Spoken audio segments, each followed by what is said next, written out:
శుక్లాంబరధరం విష్ణుం శశివర్ణం చతుర్భుజం ప్రసన్నవదనం ధ్యాయేత్ సర్వవిఘ్నోపశాంతయేత్. గురుర్బ్రహ్మా గురుర్విష్ణుః గురుర్దేవో మహేశ్వరః గురుః సాక్షాత్ పరబ్రహ్మ తస్మై శ్రీ గురవై నమః.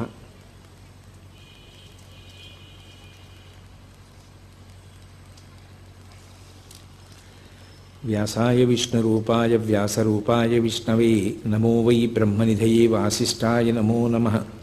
కూజంతం రామ రామీతి మధురం మధురాక్షరం ఆరుహ్య కవితాశాఖాం వందే వాల్మీకికోకిలం. శ్రుతిస్మృతిపురాణానాం ఆలయం కరుణాలయం నమామి భగవత్పాదశంకరం లోకశంకరం. వాగర్ధావివ సంపృక్తౌ వాగర్ధప్రతిపత్తయే జగతః పితరౌ వందే పార్వతీపరమేశ్వరౌ. సూక్తిం సమగ్రయతున స్వయమేవ లక్ష్మీః శ్రీరంగరాజమహిషీమధురైః కటాక్షైః. వైదగ్ధ్యవర్ణకునగుంభనగౌరవైర్యాం కండూలకర్ణకుహరాः కవయోధయంతి.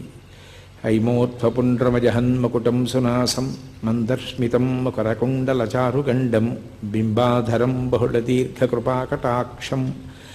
శ్రీవేంకటేశముఖమాత్మని సన్నిధత్తాం. విమలపటీ కమలకుటీ పుస్తకరుద్రాక్షసస్తహస్తపుటీ కామాక్షీ పక్ష్మలాక్షీ కలితవిపంచీ విభాసి వైరించీ.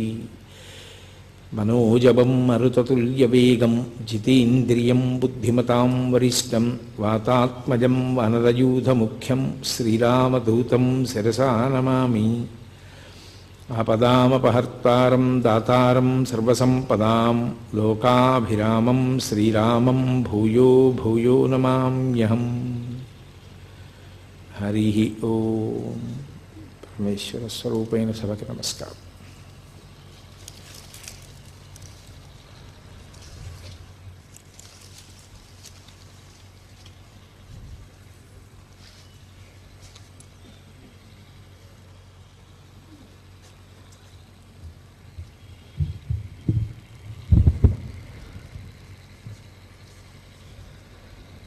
నేను మీతో నిన్న మనవి చేశాను,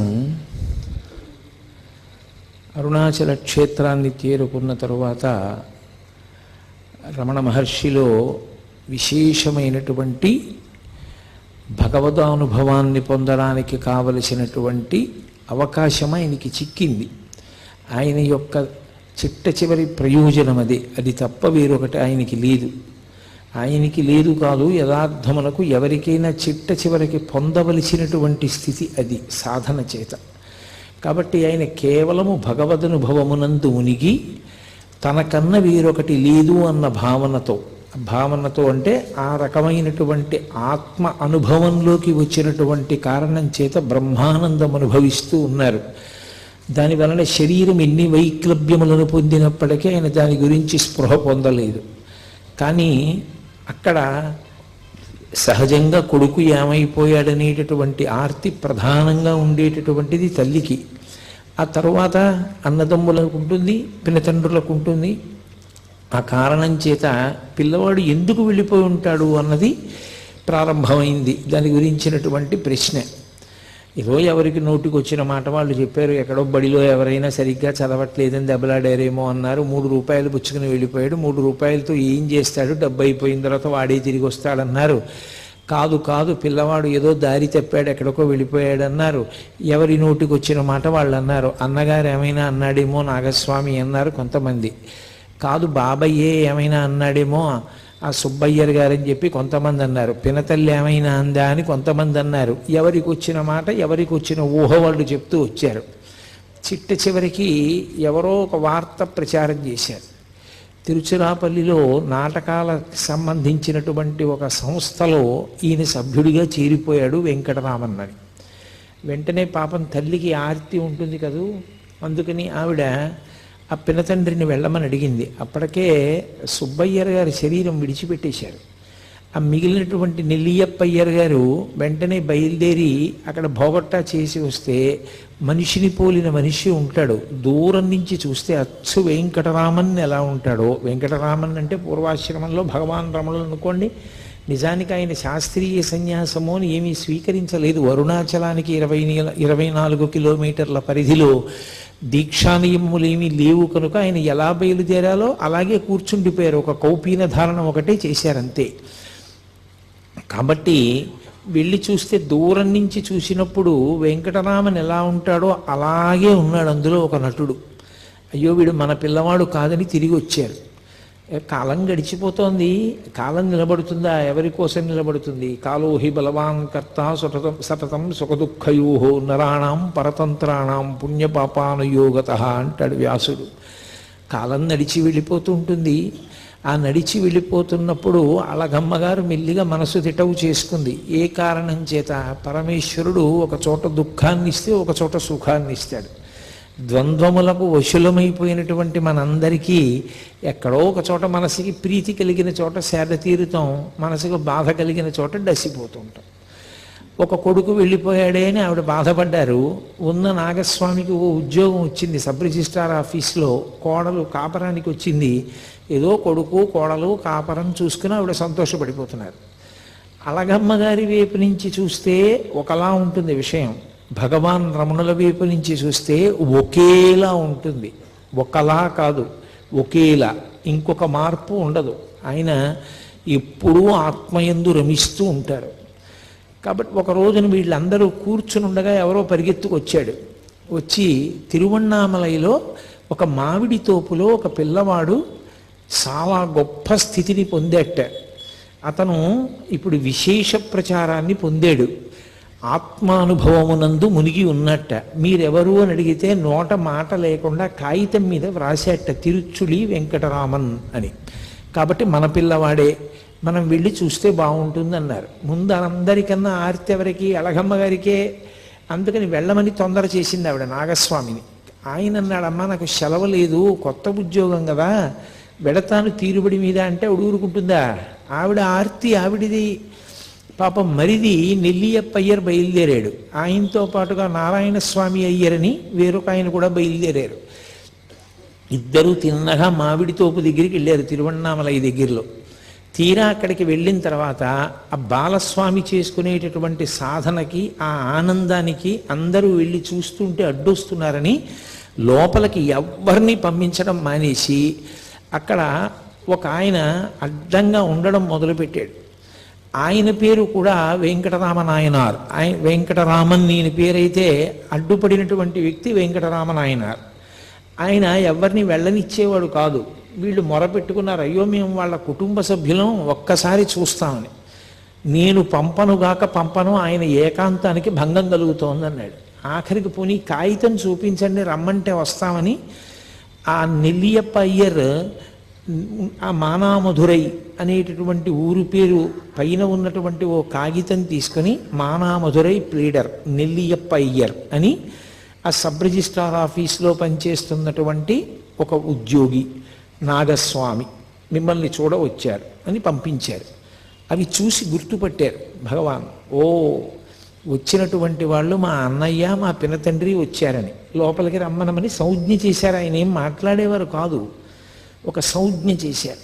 ఎందుకు అలా మాట్లాడకుండా ఉండడం అంటే నిజానికి యథార్థ స్థితి అంటుండేవారు మహర్షి తరచుగా. యథార్థ స్థితిలో ఆనందమునకంతటికీ కారణము మౌనమే. అసలు ఎక్కడ మౌనం ఉంటుందో అక్కడే ఆత్మ యొక్క అనుభవం ఉంటుంది. వాక్కు ప్రారంభమైంది అంటే గుర్తు ఏమిటి? ఏదో ఆలోచన కదిలింది అని గుర్తు. ఆలోచన కదిలితే వాక్కు వస్తుంది. వాక్కు వచ్చింది అంటే తను మౌనం విడిచిపెట్టి కదిలిపోయాడు.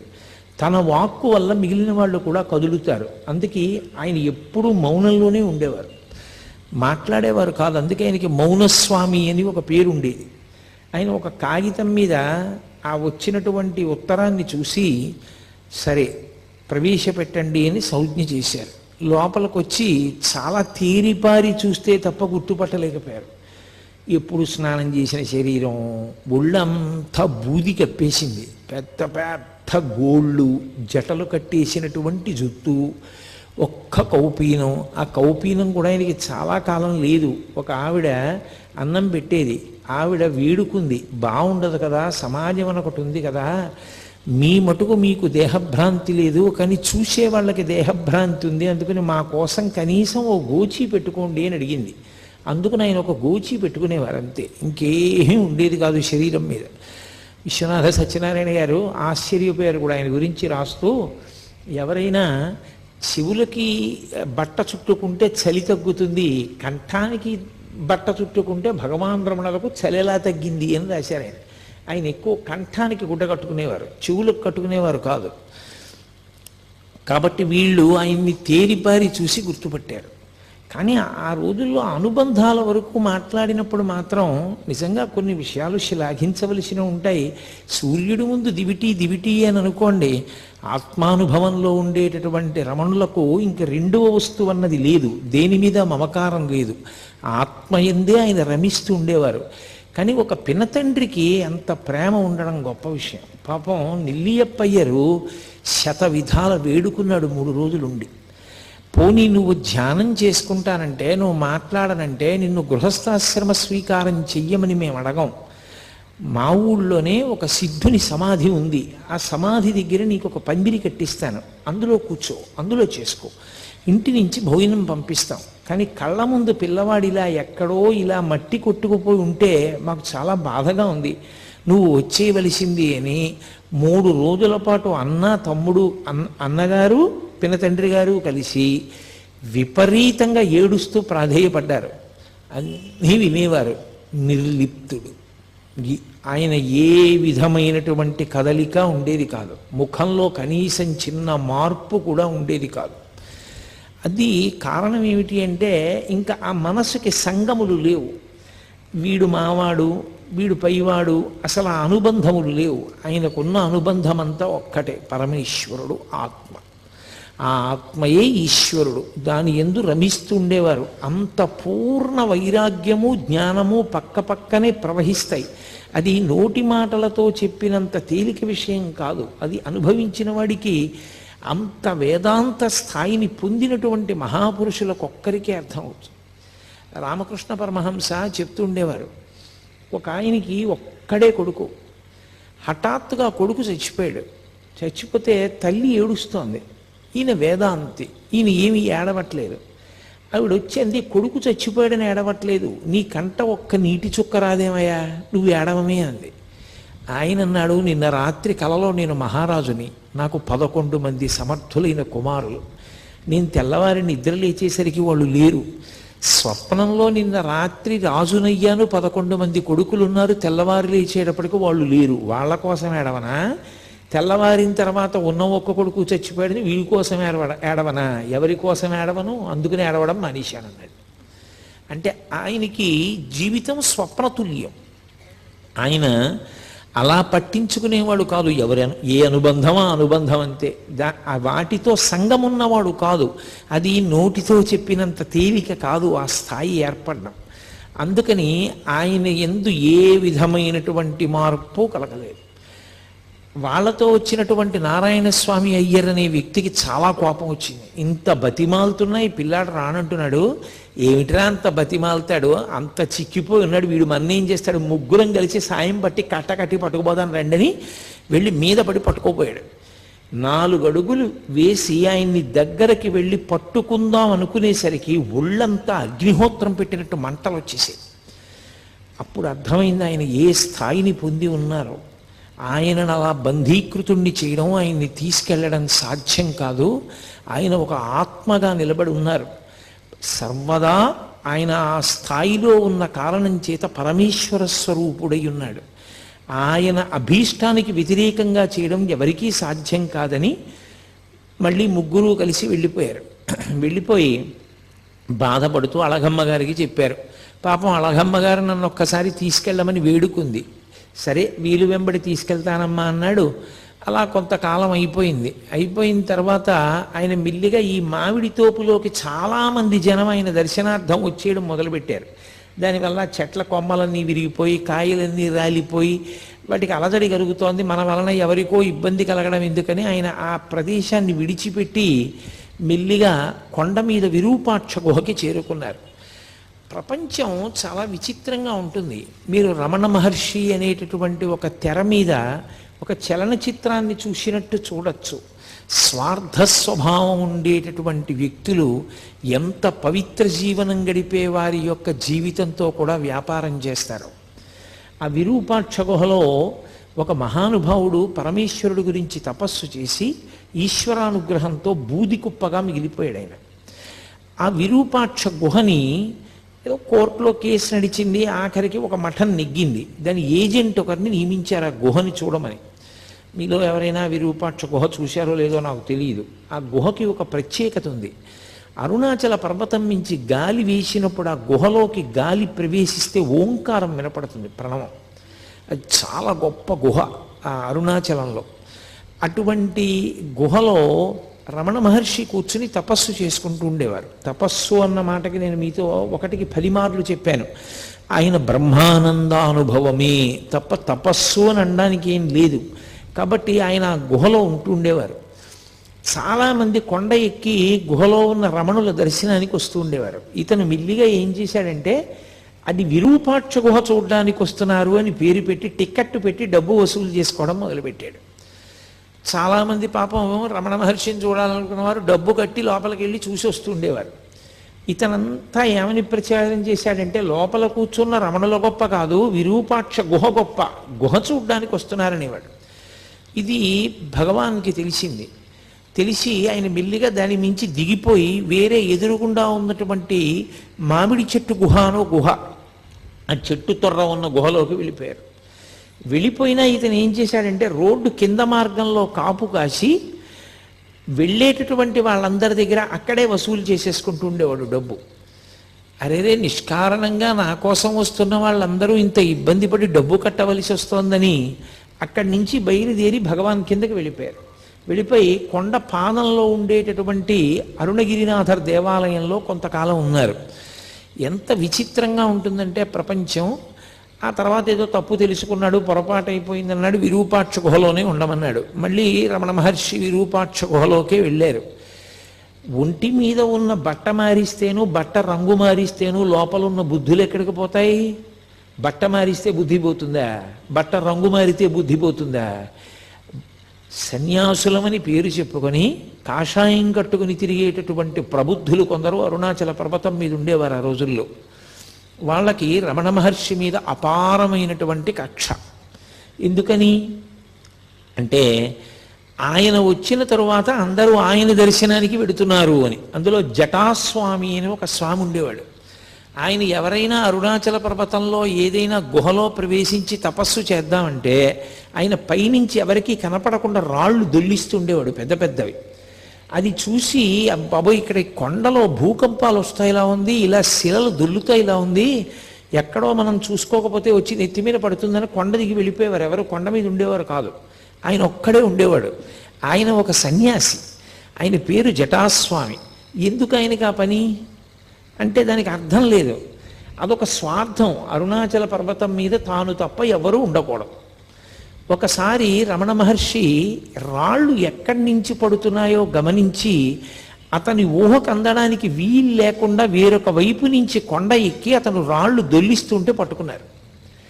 పట్టుకుంటే రాళ్ళు దొల్లిస్తున్నవాడు రమణ మహర్షిని చూసి సిగ్గుపడాలి, అతను సిగ్గుపడలేదు. అరగంట సేపు నవ్వాడు. అరగంట సేపు నవ్వి పెద్ద వికటాట్టహాసం చేసి వెళ్ళిపోయాడు. కానీ మీరు ఒక్క విషయం గమనిస్తూ ఉండాలి, రమణులు ఉదాసీనులు. ఆయన పక్కన మీకు ఇటువంటి వ్యక్తులందరూ కనపడుతూ ఉంటారు. ఆయనకి దేనితో సంబంధం లేదు. వీడు ఇటువంటి వాడు, వాడు అటువంటి వాడు అన్న మాట ఆయన ఏమనరు. ఆయన ఎప్పుడైనా ఎవరికైనా చెప్తే, అసలు నోరు విప్పి చెప్తే ఒక్క మంచి మాట, ఇలా ఎందుకు చేస్తావు, తప్పు కదూ, అంతే. దానికి అరగంట నవ్వాడు అతను. నిజంగా ఆ మాట ఆయన అన్నందుకు, చెయ్యి పట్టుకున్నందుకు మార్పు రావాలి. రాలేదు సరికదా, అరగంట సేపు నవ్వి కొండ దిగి వెళ్ళిపోయాడు. ఎంత చిత్ర విచిత్రమైనటువంటి వ్యక్తులు ప్రపంచంలో ఉంటారో. ఆయన నా కోసం ఇంతమంది వస్తారని కానీ, నేను విరూపాక్ష గుహలో తపస్సు చేస్తున్నానని కానీ, నేను బ్రహ్మానందం అనుభవించేవాడిని కానీ, నేను వీడిని పట్టుకున్నానని కానీ, వీడి గురించి 10 మందికి చెప్దామని కానీ ఆయనకి ఏమీ ఉండదు. ఎప్పుడు నిస్సంగంగా దేనితో సంబంధం లేకుండా ఆయన ఈ లోకాన్నంతటినీ కూడా ఏదో ఒక సినిమా చూసేటటువంటి వ్యక్తి ఎలా చూస్తాడో అలా ఉండేవారు. ఆయన అనుభవం అంతా ఆత్మతోటే. ఇవన్నీ గుణసంగమం వలన ఇలా ప్రవర్తిస్తూ ఉంటారు అన్నట్లుగా చూస్తుండేవారు అంతే. అందుకే పరమ ఉదాసీనుడు. ఒక వేదాంతికి ఆత్మని అనుభవించినటువంటి మహాపురుషులకు ఉండేటటువంటి ఆ ఉదాసీనత ఏది ఉంటుందో దాని రాశీభూతమే రమణ మహర్షి. అందుకే ఆయన దేనికి విచలితుడవడం కానీ ప్రతిస్పందించడం కానీ దాన్ని బట్టి ఆయన మనసు వ్యగ్రత పొందడం కానీ లేకపోతే ప్రసన్నం అవ్వడం కానీ హావభావాలు మారడం కానీ మాటలో వ్యగ్రత కానీ మాటలో భయం కానీ ఏమీ ఉండేవి. ఎప్పుడూ ఒక్కలాగే ఉండేవారు.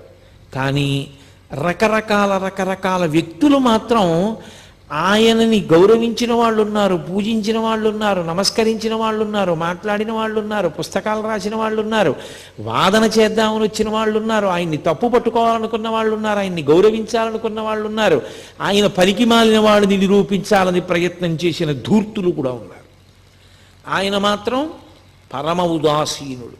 ఇవేవి ఆయన మనసులోకి ఎక్కవు. నిర్లిప్తంగా ఉంటారు. ఎప్పుడూ ఎవ్వరి మీద ఎక్కడ ఏ చాడీ చెప్పరు.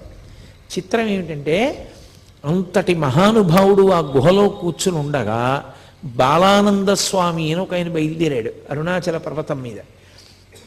ఆయన కొండ ఎక్కి వచ్చే వాళ్ళందరితో మాట చెప్తుండేవాడు. ఆయనకి ఆ విరూపాక్ష గుహలో ఉన్న ఆయనకి నేనే ఉపదేశం చేశాను, నేనే శక్తినిచ్చి ఆ స్థాయికి తీసుకొచ్చాను, నా శిష్యుడే అంటుండేవారు. ఆయన ఎలాగో మాట్లాడరుగా. అందరూ తీసుకొచ్చి అక్కడ పలహారాలు పెడితే ఆయన్ని తినమని రమణుల్ని ఇతను తీసుకొచ్చి ఏదో కొంచెం పలహారం అక్కడ పెట్టి, నాన్న చాలా అలిసిపోయావు, కొంచెం తిను, ఇలా అయితే సాధన ఎలా నడుస్తుంది, తినాలి అంటుండేవాడు.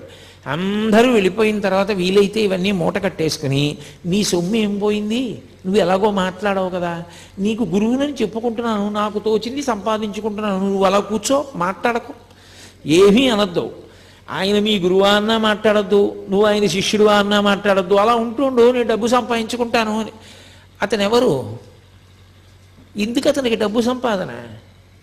లోకంలో ఎంత చిత్ర విచిత్రమైనటువంటి మనస్తత్వాలు ఉన్న వాళ్ళందరూ ఆ కొండ మీదకి చేరారో చూడండి. వీళ్ళందరూ అన్నీ విడిచిపెట్టిన వాళ్ళలా కనపడ్డవాళ్లే. కానీ అసలు నిజంగా అన్నీ విడిచిపెట్టినటువంటి నిస్సంగి, అన్నీ విడిచిపెట్టిన వారు, మనసులో దేనితో సంగము లేనివారు, నువ్వు ఇలా ఎందుకు ప్రవర్తిస్తావు అని తన దగ్గరికి వచ్చిన వాళ్ళతో, ఈయన నాకు గురువు కాడు, ఈయన అలా మాట్లాడుతున్నాడు తప్పు, అన్నీ ఉత్తిది అని చెప్పడం కానీ ఏమీ లేదు. పోనీ ఆయన చెప్పినప్పుడు ముఖంలో మార్పు ఉండదు, ఆయన వచ్చి అలా నటిస్తున్నప్పుడు అలా చూస్తూ ఉంటారంతే, ఏమీ మార్పు ఉండదు. అది ఎలా ఉంటుందంటే అది ఒక రకమైనటువంటి మనోభావన, అదొక గుణసంగం చేత ఏర్పడిన స్థితి. ఆయన మనం సినిమా చూసినట్టు చూస్తారు. అంటే మీకు ఇది అలా ఎలా ఉంటుందంటే అని అనుమానం రావచ్చు. నేను ఒకే ఒక్క ఉదాహరణ చెప్పగలను అంతే. మనం సినిమాకి వెళ్ళాం అనుకోండి, 50 రూపాయలు పెట్టి టికెట్ కొనుక్కుని, మన కళ్ళెదురుగుండానే కథానాయకుడిని ప్రతినాయకుడు వచ్చి కత్తి పెట్టి పొడిచేస్తాడు గుండెల్లో. ఓహో నెత్తురు ధార కింద కారిపోతూ ఉంటుంది, కింద పడి తన్నుకుంటూ ఉంటాడు. వచ్చిన వాళ్ళందరూ కర్రలతో కొట్టేసి ఆయన స్పృహ తప్పి పడిపోయి దెబ్బలు తగిలి నెత్తురు ఓడిపోతుంటే వాళ్ళు వెళ్ళిపోతారు. ఆయన చచ్చిపోయినట్టే పడుంటాడు. గుండెలు నలిపేసినట్టు ఉంటుంది. ఎంత బాధగా ఉంటుందో ఏమిటో, అంత క్రూరంగా అలా కొట్టేశారు, అలా పొడిచేశారు కత్తులతో. అంత కత్తులతో పొడిచేసి అంత కర్రలతో కొట్టేసి మన ఎదురుగుండానే అంత అన్యాయం జరుగుతుంటే సినిమా హాలు మొత్తం మీద ఏ ఒక్కడైనా లేచి వెళ్ళి పోలీస్ స్టేషన్లో కంప్లైంట్ ఇస్తాడా? అయ్యా అంత అన్యాయంగా పొడిచేశారండి, నేనే సాక్ష్యం చూశాను కళ్ళతో, నేను గుర్తుపట్టగలను వాళ్ళు ఎవరో, పొడిచేశారు వాళ్ళు అని చెప్తాడా? చెప్పడు. ఎందుకు చెప్పడు? అదంతా నటనరా, అది సత్యం కాదు, వాళ్ళందరూ స్నేహితులే, అది నటన. అంత బాగా వాళ్ళు నటించారని మనకి తెలుసు కాబట్టి భావోద్రేకానికి లోనైనా మనం దాని వలన భయాన్ని పొందినా మనం పోలీస్ స్టేషన్లో ఏం వెళ్ళి కంప్లైంట్ చెయ్యం. రమణులు ఒక జ్ఞానిగా అయిన స్థితి అలాగే ఉంటుంది. ఇదంతా గుణసంగము వలన ఇలా ప్రవర్తిస్తూ ఉంటారు. గుణాతీతుడైన వాడికి గుణముల చేత సంగమును పొంది అజ్ఞానమునందు కొట్టిమిట్టాడుతున్న వాళ్ళ యొక్క స్థితిని చూసి జాలిపడమే తప్ప ఆయన వాళ్ళతో పాటు ఆయన కూడా సంగము చెంది దానికి ప్రతిస్పందించడం ఉండదు. ఆయన తన స్థాయిలో తాను అలా గమనిస్తూ ఉంటారంతే. అందుకని నిశ్శబ్దంగా చూస్తూ ఉండేవారు. అది ఒక జ్ఞానికి ఉండవలసినటువంటి లక్షణం. అంతటి ఉదాసీనత ఏర్పడాలి. అదే అంటాడు భగవద్గీతలో, గీతాచార్యుడు అంటాడు, నాకు అంత ప్రియమైన వాడెవరో తెలుసా? తుల్య నిందా స్తుతిర్మౌని సంతుష్టో ఎనకేనచిత్ అనికేత స్థిరమతి భక్తిమాన్ మే ప్రియో నరహ అంటాడు. భక్తి అంటే ఇన్ని తులసి దళాలు ఇన్ని మారేడు దళాలు తెట్టి పూజ చేసినవాడు అని చెప్పలేదు గీతాచార్యుడు. తుల్య నిందాస్తుతిర్మౌని, మౌనముగా ఉండి లోపల ఏ వికారము లేకుండా పొగిడినప్పుడు తెగిడినప్పుడు ఒక్కలా ఉండగలిగినవాడు. ఈ బాలానంద స్వామి విరూపాక్ష గుహలో చేరి నానా అల్లరి మొదలుపెట్టాడు. వచ్చిన వాళ్ళందరినీ దబాయించడం. ఆయన మాట్లాడరు కదా అని తనకి లొంగిపోయినవాడు, తనకి వశుడైపోయినవాడు, తనంటే భయపడిపోతున్నాడని ఆయన అనుకున్నాడు తప్ప ఆయన ఏ విధమైన ప్రతిస్పందన ఆయన ఎందు లేదు. ఆయన కేవలము మౌనంలో తనలో తాను రమిస్తూ ఉన్నటువంటి వ్యక్తి అన్న ఆయన స్థాయిని అర్థం చేసుకోలేకపోయాడు. అర్థం చేసుకోలేక ఎంత దుర్మార్గమైన స్థితికి వెళ్ళిపోయాడంటే, మహాత్ముల జీవితాలు పువ్వులు పరిచినటువంటి పక్కలు కావు. ఎన్ని కష్టాలు పడ్డారో.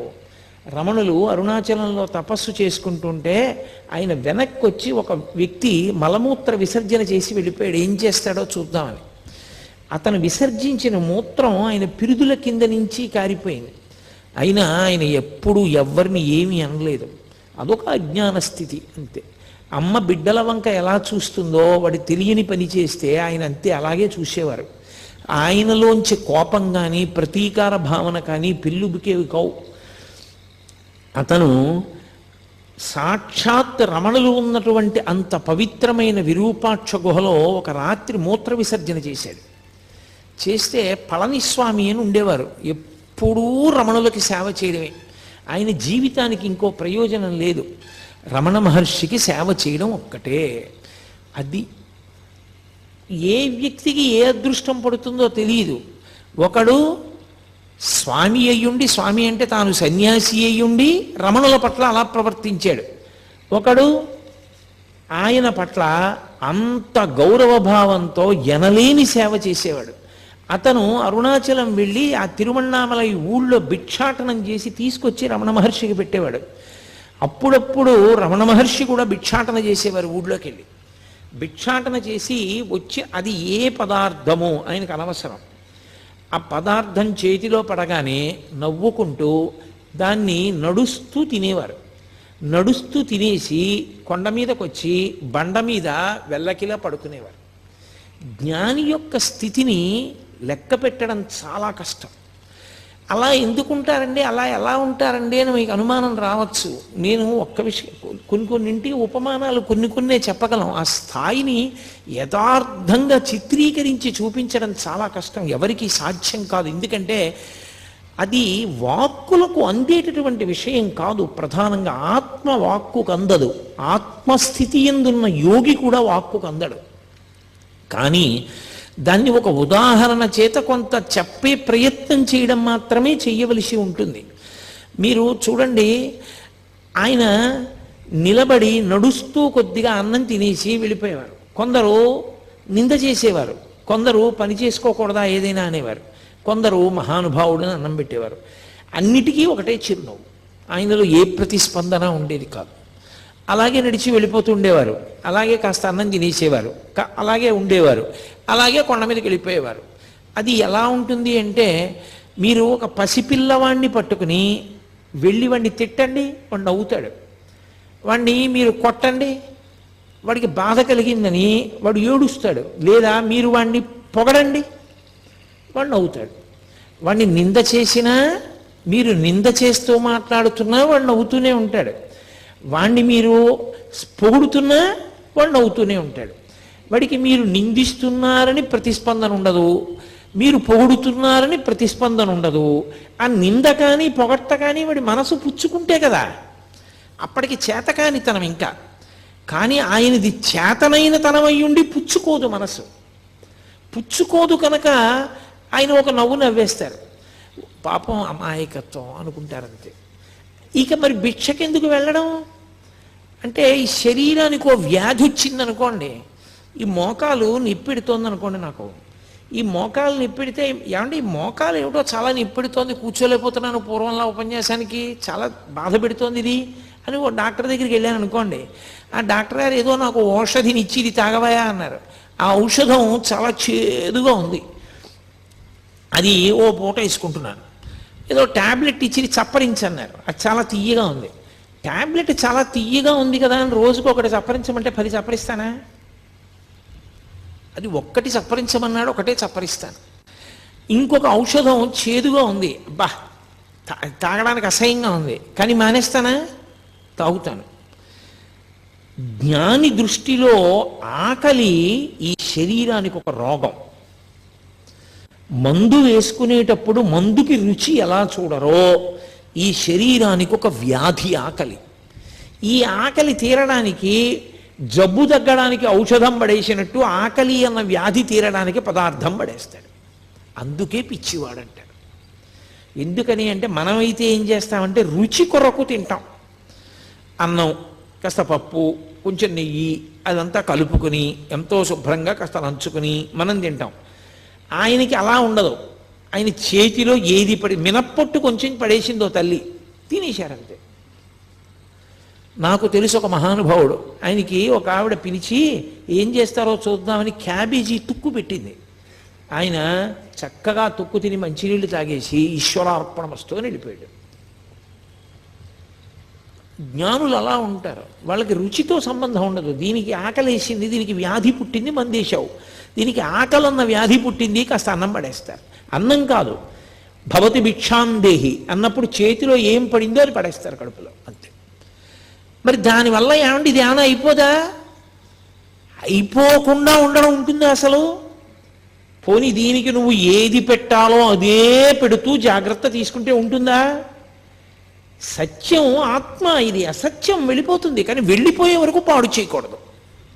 బట్టి దానికి జబ్బు వస్తే మందేశాడు. కాబట్టి ఆయన వెళ్ళేవారు భిక్షకి, అది జ్ఞాని యొక్క స్థితి. రమణులు ఎందుకు భిక్షకి వెళ్ళారు అన్న మాటని జాగ్రత్తగా అర్థం చేసుకోవాలి.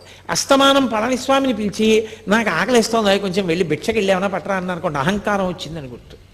తను వెళ్ళడానికి కష్టం, తను తిరగడానికి కష్టం, అంటే శరీర భావన వచ్చిందా లేదా? కాబట్టి పళనిస్వామి వెళ్ళి తెస్తూ ఉండాలి. పళనిస్వామి తీసుకొచ్చేసి ఆయన ఏదో ఆత్మానందంలో ఉండగా బహిర్ముఖులై, అయ్యా మీకోసమే తెచ్చాను, మీరు ఎప్పుడో నిన్న తిన్నారు, ఇవాళ సాయంకాలం అయింది, కళ్ళు విప్పారు, ఆకలేదు, తినండి అన్నారు అనుకోండి, ఉదాసీనుడు. తీసుకొచ్చారు, అక్కడ పెట్టారు. ఆయన తీసుకొచ్చి పెట్టారు అని చెప్పేసేసి ప్రత్యేకమైన కృతజ్ఞత లేదు. ఆయన తినమంటున్నాడు, ఇంత తీసుకుని నోట్లో పడేసుకున్నారు. ఆయన వెళ్ళి ఒక బండ మీద కూర్చునేవారు. ఒకళ్ళు వచ్చి రేపు మా ఇంట్లో పెళ్ళి, మీరు తప్పకుండా భోజనానికి రావాలి 11ంటికి అన్నారు. అలా చూశారు, వాళ్ళు ఒప్పుకున్నారు అనుకుని వెళ్ళిపోయారు. ఆయన అలాగే ఉన్నారు బండ మీద, ఆయన దిగలేదు. మర్నాడు ఏమిటి ఇంకా రాలేదు, బ్రాహ్మణస్వామి అంటుండేవారు, ఇంకా రాలేదని చెప్పి కొండెక్కారు. కొండెక్కి రా భోజనానికి తీసుకెళ్ళి నీకు అన్నం పెడతాను రా అన్నారు. ఆయన అలాగే ఉన్నారు. పుచ్చుకోదు మనస్సు. మీరు అది పట్టుకోవలసిన విషయం. మనసు పుచ్చుకుంటే ప్రతిస్పందన, మనసు పుచ్చుకోలేదనుకోండి స్పందన ఉండదు. మీకు ఎలా చెప్పాలి, నేను ఇంకా బాగా అర్థమయ్యేటట్టు చెప్పాలంటే, ఇప్పుడు నేను ఇలా కూర్చుని ఉండగా మీరు వచ్చి నన్ను ధూర్తతనంతో ఏదైనా అనకూడని మాట అన్నారనుకోండి, నేను వెంటనే మీకు బుద్ధి ఉందా లేదా, నేను ఎప్పుడైనా చేశానా అలాంటి పని, ఎందుకు అలా నింద చేస్తున్నారు అన్నాను అనుకోండి, ప్రతిస్పందించారు. నేను నిద్రపోతున్నప్పుడు మీరు వచ్చి నన్ను ధూర్తతనంతో మాట్లాడారనుకోండి, నేనేమైనా అంటానా? అప్పుడు నా మనసు లేదు, ఆత్మలో లయమైపోయింది. మనసు పుచ్చుకోదు. మనసు ఆత్మయందు లయమై ఉండగా అది ప్రతిస్పందించదు. అది మనకి అజ్ఞానంతో సుషుప్తిలో లయమవుతుంది. ఆయనకి జ్ఞానము చేత జాగృతి యందు లయిస్తుంది, అదే తేడా. అది ఎలా జరుగుతుంది అంటే అనుభవం చేత తెలుసుకోవాలి తప్ప ఇంకా అంతకన్నా చెప్పడానికి వాక్కులు ఉండవు. కాబట్టి ఆత్మస్థితి అంటారు దాన్ని. అది వాక్కులకు అందదు. కాబట్టి వస్తానన్నో భోజనానికి రాలేదే. ఇది వీళ్ళ భావనలు, ఇవన్నీ వీళ్ళ ప్రతిస్పందనలు. అసలు ఆయన నిన్న విన్నది లేదు, లోపలికి వెళ్ళింది లేదా మాట, ఇప్పుడు చెప్పిన మాట వింటలేదు. ఆయన ఆత్మగా లోపల ఆనందంలో ఉన్నారు. ఆయన ఏమిటి అంత పిలిచిన పలకడి అంతసేపు నించుంటాను రెండని చంకల కింద చేతులేసి ఎత్తుకుపోయారు. ఎత్తుకుపోతే ఇలా పద్మాసనం వేసుకున్న వ్యక్తి పద్మాసనంతోనే లేచిపోయారు. ఆయన బలవంతంగా ఎత్తేసుకుని మోసుకుని పట్టుకుపోయారు. పట్టుకుపోయి ఓ కంచం దగ్గర పడేశారు. పడేసి తిను తిను తిను అని అరిచారు. ఆయన బహిర్ముఖులు అయ్యారు. ఓ తినమంటున్నారు. అన్నీ కలిపేసుకున్నారు. ఏదో 4 ముద్దలు తినేసి కూర్చోరు. ఎంతలో జారిపోతారో మీరు చెప్పలేరు. చాలా కష్టం. అది ఎలా ఉంటుంది అంటే చూడండి, విపరీతమైనటువంటి ప్రీతి భావన ఒక వస్తువు మీద మీకు ఉందనుకోండి, అపారమైన ప్రీతి భావన ఉందనుకోండి. ఒక ఉదాహరణ చెప్పాలంటే, నేను నా కొడుకంటే నాకు విపరీతమైన ప్రీతి అనుకోండి, నాకు అస్తమానం వాడు జ్ఞాపకానికి వస్తూ ఉంటాడు. ఏం చేస్తున్నా జ్ఞాపకానికి వస్తాడు. నేను ఆఫీసులో కూర్చుని ఇలా పెన్ తీశాను అనుకోండి, black pen, black refill pen సన్నగా రాస్తే వాడికి ఎంత ఇష్టం, వాడికి ఇలాంటి పెన్ను ఒకటి కొనెట్టే పెట్టాలి అనుకుంటాడు. అప్పుడు జారిపోయిందా లేదా? జారిపోయింది. కాసేపు ప్రీతి ఎక్కడుందో అక్కడికి జారుతుంది మనస్సు. ఆ మనస్సు అసలు పైకి ఉండడం దానికి ఇష్టం లేదనుకోండి, ఇంకా ఆ స్థితిని పొందేసింది అనుకోండి, అది ఆనందాన్ని తడువుకుంటూ ఆత్మలోకి జారిపోతుంటుంది. అందుకని ప్రతిస్పందనలు ఉండవు యోగికి. తప్ప జడమై కాదు, ఆత్మగా నిలిచి ఉన్నాడు కాబట్టి ప్రతిస్పందన పొందడు. అందుకే కరుస్తున్నా తెలియదు, చీమలు కుడుతున్నా తెలియదు, తేళ్లు కుడుతున్నా తెలియదు, ఒకరు నిందిస్తున్నా తెలియదు. ఒకవేళ నిజంగా ఆయన బాహ్యంలో ఉన్నారనుకోండి, ఉన్నా నేను ఇందాక చెప్పానే, ఆ స్థితికి ఎదిగిపోయిన వ్యక్తి అవతల వారి అజ్ఞానాన్ని మన్నించేస్తాడు. పాపం ఏం తెలుసు, గుణసంగాన్ని పొందాడు, ద్వంద్వముల యందు ఉంటాడు. కాసేపు సుఖం అంటాడు, కాసేపు దుఃఖం అంటాడు, కాసేపు ప్రీతి అంటాడు, కాసేపు అప్రీతి అంటాడు, కాసేపు కామం అంటాడు, కాసేపు క్రోధం అంటాడు. ఏమిటో అలా తిరుగుతుంటాడు. కానీ వాడికి ఏం తెలుసు పాపం, స్థిరంగా నిల్చోవడం వాడికి చేత కాదు కదా అని జాలితో, మన మీద కారుణ్యంతో వారు అలాగే చూస్తారు తప్ప ప్రతిస్పందించారు. నిజంగా వాళ్ళు ప్రతిస్పందించడం మొదలు పెడితే మీరు ఒకటి లెక్కలోకి తీసుకోండి, మనవన్నీ అపరాధములే అవుతాయి. మనవన్నీ అపరాధములే. అప్పుడు వాళ్ళు ఎంతమందికి ఎన్ని శాపాలు ఇవ్వాల్సి ఉంటుంది? ఇవ్వలేరు. భగవంతుడు మన యొక్క దోషములను ఎలా మన్నిస్తాడో, బ్రహ్మవిద్ బ్రహ్మైవ భవతి అని బ్రహ్మమును తెలుసుకుని బ్రహ్మమైన వ్యక్తి కూడా దోషములను అలా మన్నించగలుగుతాడు. అందుకే మీరు చూడండి, భగవద్భక్తుల యొక్క హృదయం కన్న తల్లి హృదయంలా ఉంటుంది. వాళ్ళు సాధారణంగా ఎంత దోషం చేసిన వాడైనా క్షంతవ్యూహం అన్నాడు అనుకోండి, క్షమించేస్తారు. ఎంత తప్పు పని చేయనివ్వండి, దాన్ని మనసులో పెట్టుకోరు. దాని గురించి 10 మాటలు మాట్లాడే లక్షణం ఉండదు. అసలు ఎవరో జ్ఞాపకం చేస్తే జ్ఞాపకానికి రావాలేమో కానీ, లేకపోతే దాని పెద్ద మనసులో స్థానం ఉండదు, విడిచిపెట్టేస్తారు. వాళ్ళు మారాలను ఒక కోరిక వదిలిపెట్టేస్తారు తప్ప, ఇలా అన్నాడు అలా అన్నాడు, లేకపోతే ఇలా చేశాడు అలా చేశాడు దాన్ని పీక్కుంటూ ఉండడం, తవ్వుకుంటూ ఉండడం అలా ఉండదు.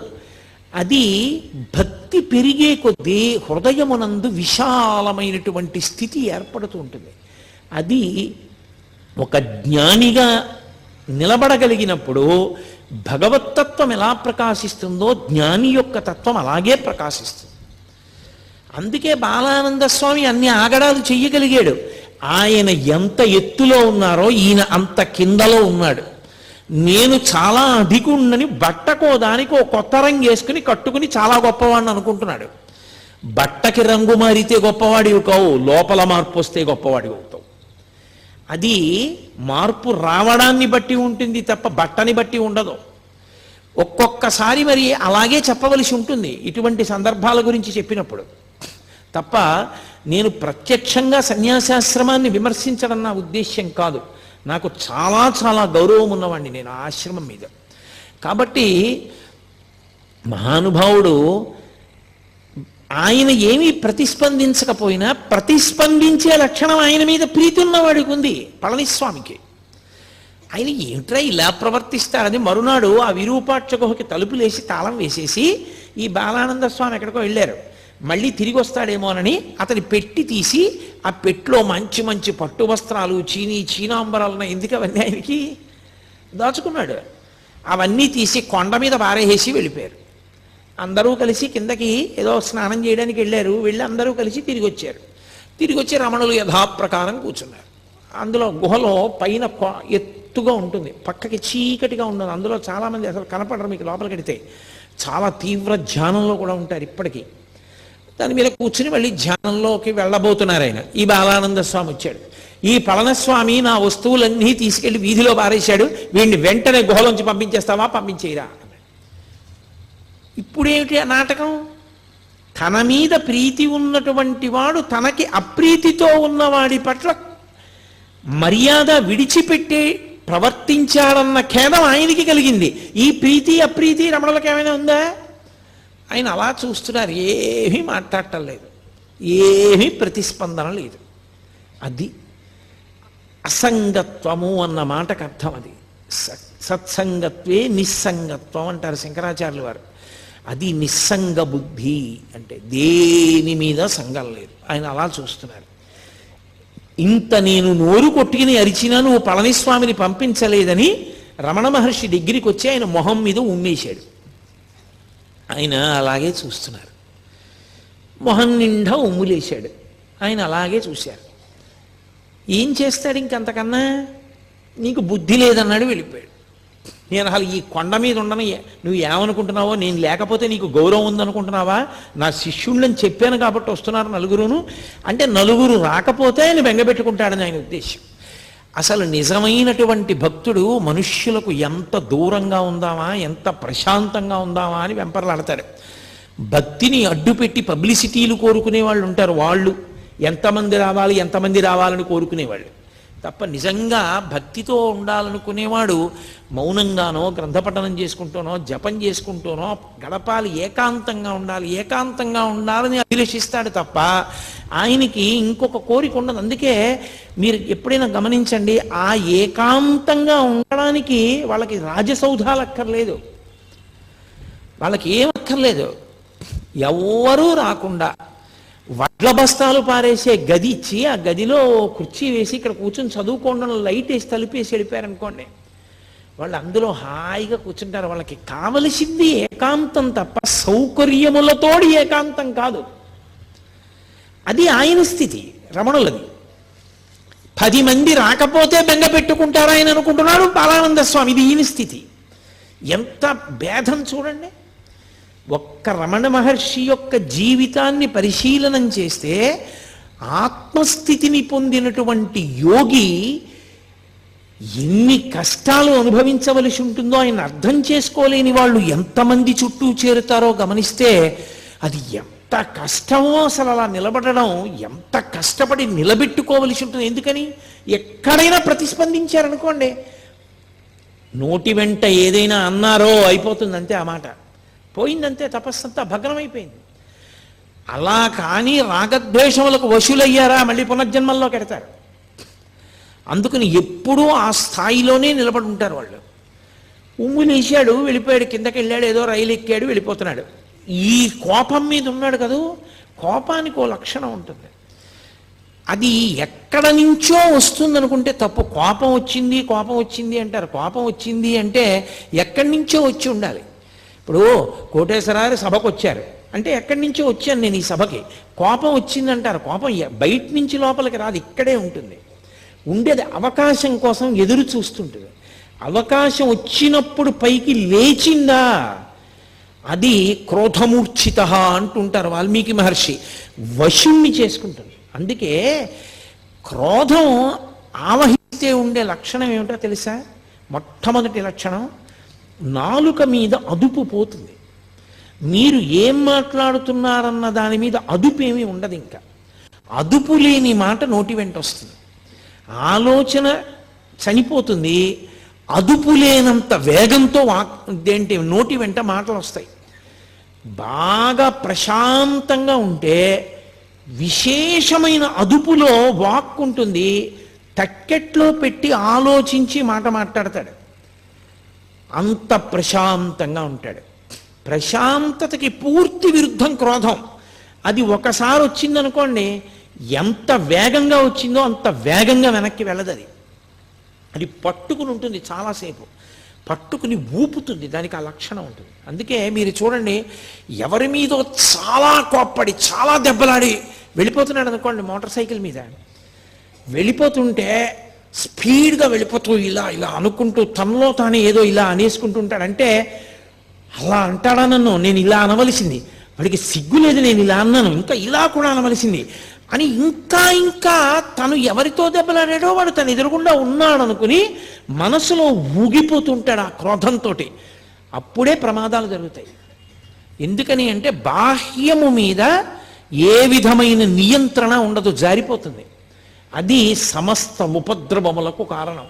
అందుకే తన కోపమే తన శత్రువు, తన శాంతమే తనకు రక్షదయ చుట్టంబౌ అని చిన్నతనంలో నేర్పుతారు. క్రోధ క్రోధకృత్కర్త విశ్వబాహుర్ మహీధర అని విష్ణు సహస్రం.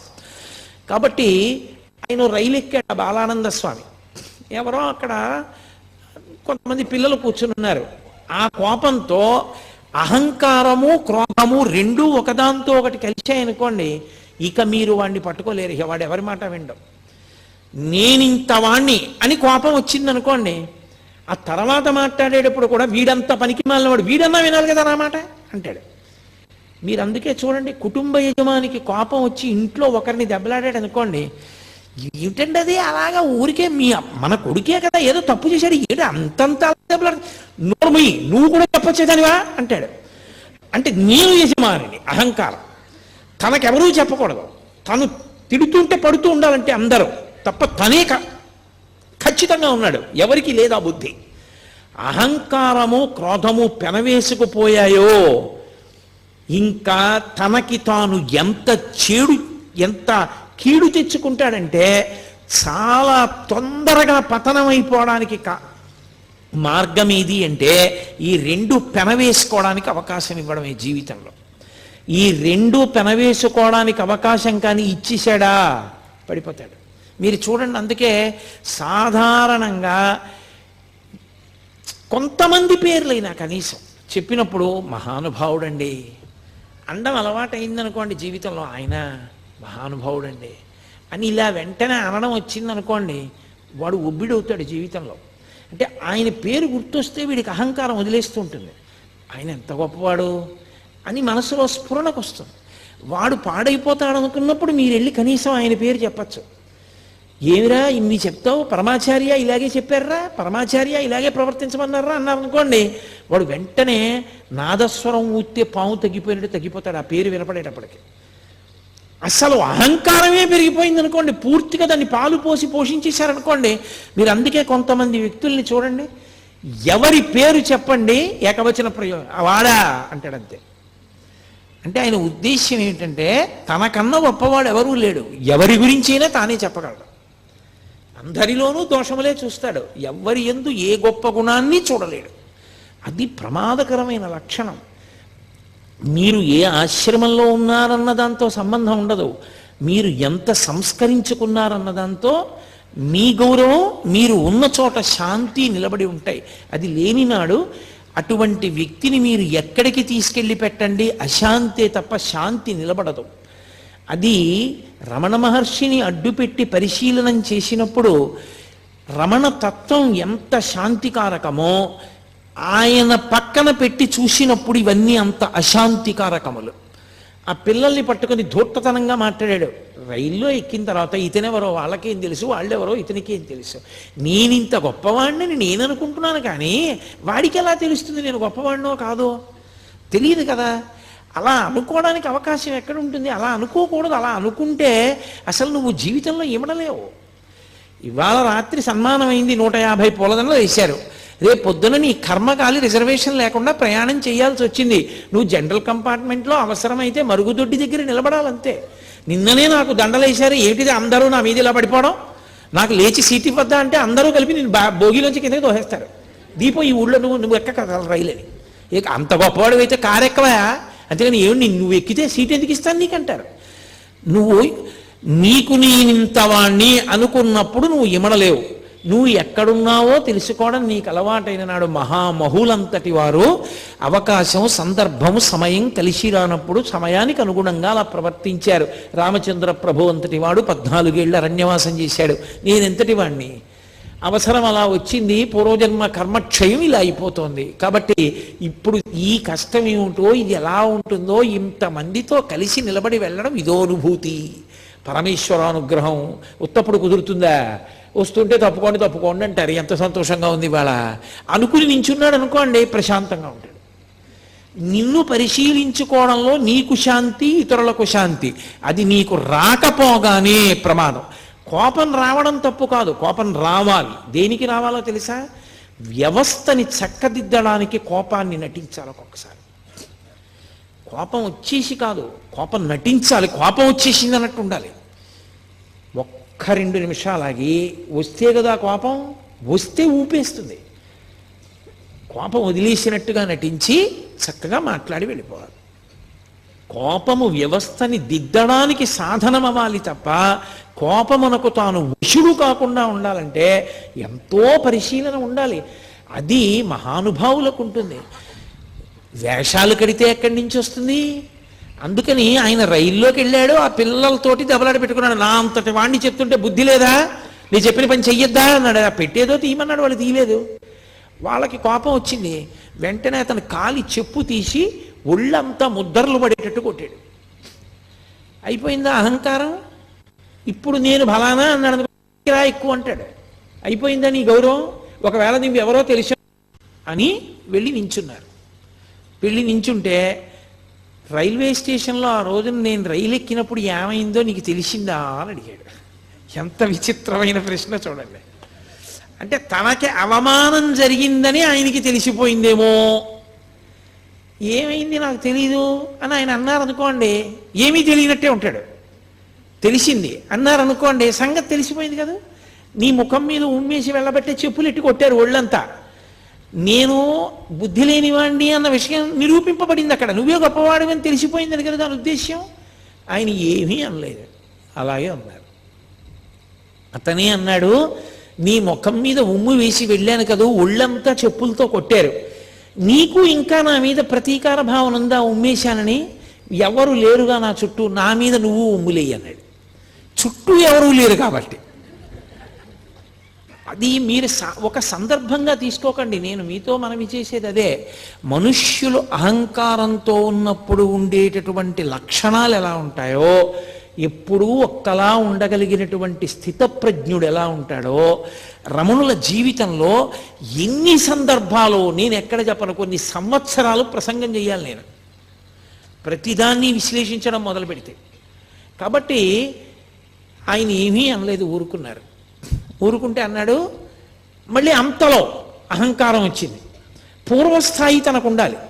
అందుకని పద విరూపాక్ష గుహలో కూర్చుందాం, నీకు నేను ఇవాళ ఒక కొత్తది యోగ విద్య ఒకటి నేర్పుతాను పద అన్నాడు. ఆయన ఏమీ అనలేదు. ఆయన ముందు నడుస్తున్నాడు, ఈయన వెనకాల నడిచారు. ఈయన కూర్చున్నారు, ఆయన కూర్చున్నాడు. కూర్చున్న తర్వాత అన్నాడు, ఇప్పుడు నేను నీకు యోగ విద్య నేర్పుతాను అన్నాను కాదు, ఊపిరి ఇలా తీ అన్నాడు. ఆయన మామూలుగానే ఇలా చూస్తూ తీసుకుంటున్నారు, ఆయన ఏమీ చేయలేదు. అదే చెప్పాను, అలా ఊపిరి బిగబట్టడం, ఊపిరి వదలడం చేయకూడదని. అంటే ఏమిటి? వినేవాళ్ళకి చూసేవాళ్ళకి మళ్ళీ తను వచ్చినా సరే భయపడిపోయి ఆయనే గొప్పవాడు, నా గురువు అని రమణులు తనకి వశపడ్డారని తెలుసుకోవాలని. మళ్ళీ ఏదో అల్లరి చేస్తున్నాడు, ఇది ప్రశాంతంగా ఉండనివ్వట్లేదని పళనిస్వామి వాళ్ళు 10 మంది వచ్చారు. వాళ్ళని చూసి అన్నాడు, బుద్ధి ఉందా లేదా, పెద్దవాళ్ళం ఏదో మాట్లాడుకుంటున్నాం ఇక్కడ, మీరెందుకు బయటికి పోండి అన్నాడు. ఎంత అహంకారం అండి! అది ఎన్ని వింటే పోతుంది, అది పరిశీలనం చేత పోతుంది, కానీ తనని తాను ఉద్ధరించుకోవాలనే ప్రయత్నం చేత పోతుంది తప్ప ఇంత వాణ్ణి అనుకోవడం మొదలు పెడితే దానికి అంతే ఏమైనా ఉంటుందా? ఎవరినైనా అధిక్షేపించి మాట్లాడటమే. అయిపోయింది, వెళ్ళిపోయాడు. వెళ్ళిపోయి మర్నాడు పొద్దున్న ఓ చుట్ట ఒకటి తీసి నోట్లో పెట్టుకుని నిప్పట్రా, చుట్ట వెలిగించుకోవాలన్నాడు పళనిస్వామిని పిలిచి. ఆయన స్వామి ఏమిటి, చుట్ట ఏమిటి, కాల్చుకోవడం ఏమిటి, అరుణాచలం కొండ మీద ఏమిటది? ఓ చండ్రకర్రకి నిప్పంటించి పట్టుకెళ్ళాడు ఆయన. ఇంత నిప్పట్టుకొచ్చాయి చుట్ట వెలిగించుకోవడానికి అన్నాడు. మీరు పెద్దవాళ్ళు కదా, పెద్దదే ఉండాలి ఏదైనా, అందుకని పెద్ద నిప్పట్టుకొచ్చానన్నాడు. ఇంకొకరిని పిలిచాడు, నేను మొహం కడుక్కోవాలి, కర్ర పుల్ల పట్టరా అన్నాడు. ఆయన ఓ చెట్టు కొమ్మ నరికి లాక్కొచ్చాడు. కొమ్మట్టుకొచ్చావు ఎందుకన్నాడు, పెద్దవాళ్ళు కదా మీరు, పెద్ద కొమ్మే ఉండాలి నువ్వు పళ్ళు తోముకోవడానికని కొమ్మ తెచ్చానన్నారు. అంటే మీరు ఒకటి గమనించాలి, ఇది వినడానికి చాలా సంతోషంగా ఉంది. మీరు చూడండి, ఇప్పుడు నేను ఇది చెప్తున్నప్పుడు వెంటనే మీరు సంతోషంగా ఓ చిన్న నవ్వు నవ్వుతారు. ఎందుకని అంటే, మంచి భలేవాడు అడిగిన దానికి భలే చెప్పాడురా అని. అంటే మనకి మూడో వ్యక్తిగా స్పందించడం అలవాటు. ఆయన అలాంటి వాడని ఓ నిర్ణయం, వాడికి భలే దెబ్బ కొట్టారా అని మనదో నిర్ణయం. కాబట్టి మనం ఓ చిన్న నవ్వు, ఏమీ లేకుండా ఉదాసీనంగా కూర్చున్నవాడు ఎవరైనా ఉన్నాడు అనుకోండి, వాడు శ్రోతలలో కొంత పరిణితికి వెళ్ళిపోయిన వాడిని గుర్తు. ఎందుకు వచ్చింది అది? రమణులు చూడు చక్కగా ఎందుకు వచ్చిన అల్లర్లు ఈ అహంకారంతో. ఈయన అండము బాగుంది, వాళ్ళ అండము బాగుంది, ఇద్దరూ పాడవుతున్న వాళ్ళేగా. రమణుల చుట్టూ చేరి ఎవరు మాత్రం ఈయన్ని నేర్చుకుంటున్నారా ఆయన్ని చూసి అన్న భావన కలిగిందనుకోండి, అప్పుడు ప్రతిస్పందన ఉండదు అన్న భావనతో ఊరుకుంటారంటే పరిశీలనము జరిగిందని గుర్తు. అక్కడ ఒక్క సంఘటనలో అన్ని విషయాలు చొప్పిస్తారు.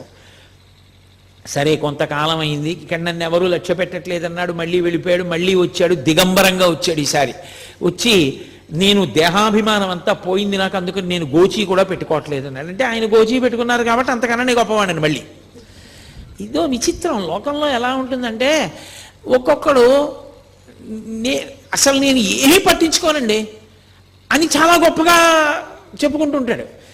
ఏమీ పట్టించుకోకపోతే నువ్వు అది ఎందుకు చెప్పుకోవడం? నేనేమీ పట్టించుకోనన్నది ఎందుకు పట్టుకుంది నేను? అది పట్టుకోకూడదు కదా, నువ్వు నిర్లిప్తంగా ఉండాలి.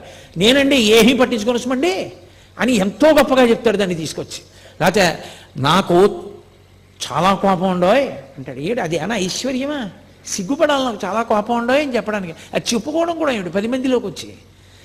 అది రకరకాలుగా ఉంటుంది. నేను బట్ట కూడా కట్టుకోవట్లేదు, నాకు ఇప్పుడు దేహాభిమానం పూర్తిగా పోయింది అన్నాడు. పరమ అసభ్యంగా ప్రవర్తించాడు రమణ మహర్షి ఎదుట. ఏమైందో పరమేశ్వర శాసనం ఏమైందో, అతను ఇక అరుణాచల పర్వతం మీదకి ఎక్కలేదు, వెళ్ళిపోయాడు ఆ పోక. పరమేశ్వరుడు ఇచ్చగించలేదని మనం అనుకోవాలి. ఇక వీడికి ఎంత సంఘం ఇచ్చినా వీడు మారడనుకుని ఉంటాడు ఈశ్వరుడు. ఈయన ముందు ఎందుకు ఇది, ఈ అల్లరంతా ఎందుకు అనుకుని ఉంటాడు. దానివల్ల రమణులలో ఏదో ఉద్వేగం వస్తుంది, రమణులకు ఏదో బాధ కలుగుతుందని కాదు, ఇక అతను రావడం మానేశాడు. ఇంకొకడు బయలుదేరాడు వచ్చి, నీకు నేను దత్తాత్రేయ మంత్రాన్ని ఉపదేశం చెయ్యాలనుకుంటున్నానన్నాడు. ఆయన ఏమీ అనలేదు, అలా చూస్తున్నారు. నిన్న రాత్రి నాకు దత్తాత్రేయుల వారు కనబడ్డారు, నీకెళ్ళి మంత్రం చెప్పమన్నారు, అందుకు వచ్చాను, ఉపదేశం చేస్తాను రా అన్నాడు. ఆయన అలా చూస్తున్నారు. ఏ కష్టంగా ఉంటుంది మంత్రం అనుకుంటున్నావా? చిన్నదే, పెద్ద కష్టమేం కాదు, చెప్తాను, ఆ మంత్రం జపం చేయి అన్నారు. ఆయన అన్నారు, ఇంకా వింటలేదు, రా రా రా అంటున్నాడని. ఆయన అన్నారు, మీకు కనపడి ఉపదేశం చెయ్యమన్న దత్తాత్రేయుల వారు నాకు కనపడి ఉపదేశం పుచ్చుకోమంటే పుచ్చుకుంటానన్నారు. అతనికి ఎక్కడలేని కోపం వచ్చేసింది. అంటే నేను దత్తాత్రేయుల వారు చెప్పకుండా వచ్చాను అనుకుంటున్నావా? చేయించుకుంటావా చేయించుకోవా ఉపదేశం అన్నారు. ఆయన ఏమీ మాట్లాడలేదు. నీకేం కీర్తి ప్రతిష్టలు ఉండవు, నువ్వు ఏవి గౌరవం లేనివాడివి అయిపోతావు అని చెప్పి అతని దగ్గరికి ఎందుకు వెడతారు? అతనికి ఏం తెలియదు, అతనికి మంత్రోపాసన కూడా లేదని చెప్పి వచ్చిన వాళ్ళందరికీ ప్రచారం చేసేవాడు. సూర్యబింబానికి ఒక అరిచెయ్యి అడ్డు పెడితే దాని యొక్క తేజస్సుని ఆపగలమా? ఆయన అన్నిటినీ దాటిపోయిన మహానుభావుడు. మంత్రోపాసన ఎవరు తీసుకుంటారు? ఆయన స్థాయిని పొందడానికి మంత్రోపాసన ఒక సాధనం. ఆ స్థాయికి వెళ్ళిపోయిన వాడికి ఇక మంత్రోపాసన ఏమిటి? కడుపు నిండిన వాడికి అన్నం ఏమిటి? దాహం తీరిన వాడికి మంచినీళ్ళు ఏమిటి? నిద్ర లేచిన వాడికి మళ్ళీ నిద్ర ఏమిటి? అది అవగతం లేకుండా, దాని మీద అవగాహన లేకుండా మేము గొప్ప వాళ్ళం అనిపించుకోవాలని తాపత్రయంతో వచ్చి అక్కడికి చేరిన వాళ్ళు అన్నీ విడిచిపెట్టేశామన్న పేరుతో ఎంతమంది ఉన్నారో చూడండి. ఇంతమందిని తట్టుకున్నారు. ఒక 100 మంది తాగి వచ్చారు రోజు. వచ్చి మేము ఎక్కడో దక్షిణ దేశంలో ఉంటాం, అగస్త్య మహర్షి గుహలోకి వస్తుంటారు, అక్కడికి మిమ్మల్ని తీసుకురమ్మన్నారు, అందుకని చెప్పి నిన్ను తీసుకెళ్ళడానికి వచ్చాను, లే నిన్ను ఎత్తుకుపోతాం ఇక్కడి నుంచి అన్నారు. ఏమిటి ఆయన ఏమీ ప్రతిస్పందన లేదు, అలా చూస్తున్నారు. పళనిస్వామి వాళ్ళు అందరూ చుట్టూ కూర్చుని ఉన్నారు. వాళ్ళందరూ ఒక్కసారి బుద్ధుందా లేదా అని తిరగబడేసరికి 100 కూడా పలాయనం చిత్తగించారు. ఎంత మందితో ఎన్ని ఇబ్బందులు! మన దృష్టికోణంలో అయితే ఇవన్నీ ఇబ్బందులు. భగవాన్ రమణుల దృష్టికోణం అయితే లోకం యొక్క పోకడ. ఆ స్థాయికి చేరకపోతే అలా ఉంటుంది. మీరు చూడండి, లోకంలో ఒక స్థితి ఉంటుంది. అమ్మ కడుపున పుట్టినటువంటి పిల్లే అమ్మ అన్నం తింటోంది అనుకోండి, అది కొత్తగా ఎవరో బంధువుల ఇంటికి వచ్చింది. అమ్మ దానికి కడుపు నిండా అన్నం పెట్టి కూర్చోబెట్టి టీవీ చూడవే అని ఏదో బొమ్మలు కనపడేటటువంటిది పెట్టి చూడమంది. అమ్మ అన్నం తింటోంది, 4 ముద్దలు తినలేదు. ఇది వచ్చేసి అమ్మ నువ్వు వచ్చేయి, అమ్మ నువ్వు వచ్చేయి, అమ్మ నువ్వు తొందరగా తినేసి వచ్చేయి, తొందరగా తినేసి వచ్చేయి అని తల్లిని పీకు తినేసి తల్లి తొడక్కి కూర్చుంటుంది. దాని పోరు పడలేక అమ్మ గబగబా తినేసి వెళ్ళిపోతుంది. ఈ పిల్లే అమ్మని అన్నం తినివ్వకుండా చేసింది. చాలామంది పిల్లలు చూడండి, తల్లులకు బాగా తెలుస్తుంది. తల్లి అన్నం తింటున్నప్పుడే వాళ్ళకి మరుగుదొడ్డి అవసరం వస్తుంది. అమ్మ అన్నించుంటారు అంతే. ఆ తల్లి గవ్వ చేయి కడుక్కుని పాపం వెళ్ళి వాళ్ళ అవసరం తీర్చి మళ్ళీ వస్తుంది. ఏం చేయిస్తుంది? ఏదో మళ్ళీ కొంచెం తిని ఆ కడుపు నిండిపోయింది అనిపించుకుంటారు. కొడుతుందా పిల్లల్ని? అసహించుకుంటుందా? ఏంట్రా ఇంత యుక్తాయుక్త విచక్షణ లేకుండా ఈ పిల్లలు ఎప్పటికి పెద్దవాళ్ళు అవుతారా? ఏంట్రా అన్నం కూడా తిన్నవారు, దిక్కుమాల సంతానం సంతానం సంతానం అని ఏడిచాను అంటుందా? పరిపక్వత వచ్చిందనుకోండి, వాడే అమ్మ దా అని చెయ్యి పట్టుకుని తీసుకెళ్ళి, మా అమ్మ చిన్నప్పుడు పప్పు అన్నం బాగా మెత్తగా నలిపి చారు పోసి నెయ్యేసి మా అమ్మ నోట్లో పెడితే ఎంత బాగుండేదో. ఇప్పుడు మా అమ్మ పెద్దదైపోయింది, అంత గట్టిగా నలుపుకుని కలుపుకోలేదు. అమ్మ నేను కలిపి పెడతానుండని వేడన్నంలో పప్పు వేసి నెయ్యేసి మెత్తగా కలిపి చారు పోసి, అమ్మ మెత్తగా ఉంది, నీకు ఇలా ఇష్టం కాదు, అమ్మ నువ్వు తిను అని అమ్మ చేతికి సరిగ్గా పట్టుకోదేమో, నీకు చెయ్యి వణుకుతుంది, ఇదిగో ఈ చెంచాతో తిను అని చెంచా కూడా వేసి, అమ్మ చెంచాతో ఇలా ఇలా అంటూ కింద పడేసుకుంటా, అమ్మ నేను పెడతానుండు అని చెంచాతో తీసి అమ్మ నోట్లో పెడతాడు. ఒకనాడు అమ్మ అన్నం తింటుంటే మరుగుదొడ్డికి అవసరం వస్తోందని అమ్మని తినకుండా చేసిన పిల్లాడే పరిపక్వత వస్తే కలుపుకోలేని అమ్మకి చారు బువ్వ కలిపి నోట్లో పెట్టాడు. ఇది తల్లికి తెలుసు. తల్లిది పరిణతి, తల్లిది ప్రేమ. ఆ ప్రేమ చేత క్షమిస్తుంది తప్ప మనమందరం అంటాం నా కూతురి మీద నాకు ప్రేమ, అందుకని ఏమే సమయానికి అంటారు మీరు, దాన్ని అన్నం తిన్నవరా ఏమి అంటే నా కూతురి మీద నాకు ప్రేమ. నాన్నగారండి దాన్ని ఏమనకండి పర్వాలేదు, నేను మళ్ళీ తింటాను కదా అంటుంది. కానీ నేను ఎక్కువ దెబ్బలాడాను అనుకోండి, నా మనవన్నో మనవరాలనో నా కూతురు తట్టుకోలేదు. అంటే నాకు మనవలు ఉన్నారనుకుంటున్నారేమో. లోకం పోకడ చూసి నేను నా తాతగా నా స్థానాన్ని నేను ఊహ చేస్తూ ఉంటాను. నేను తొందరపడకూడదు సుమా, ఇలా ఉంటుంది తల్లి స్థానం అని. కాబట్టి తల్లి ప్రేమ ఉంది కాబట్టి కదా వాడు పరిపక్వత పొందాడు. తల్లికి ఆ ప్రేమ లేదనుకోండి, అన్నం తినే వేళటికే పిలుస్తావురా అని చెప్పి రోజూ కొట్టేసింది అనుకోండి వాడిని, వాడు ఏమైపోయి ఉండేవాడు? వాడు జ్ఞాని లక్షణం పరిపక్వత లేని పిల్లల వంక చూసినటువంటి కన్న తల్లిని చూసినట్టు చూస్తారు తప్ప కష్టాన్ని భరించిన వాళ్ళలా వాళ్ళు చూడరు. వీడు ఇలా ప్రవర్తించాడు, నేను ఎలాగో అలా భరించానని వాళ్ళు అనుకోరు.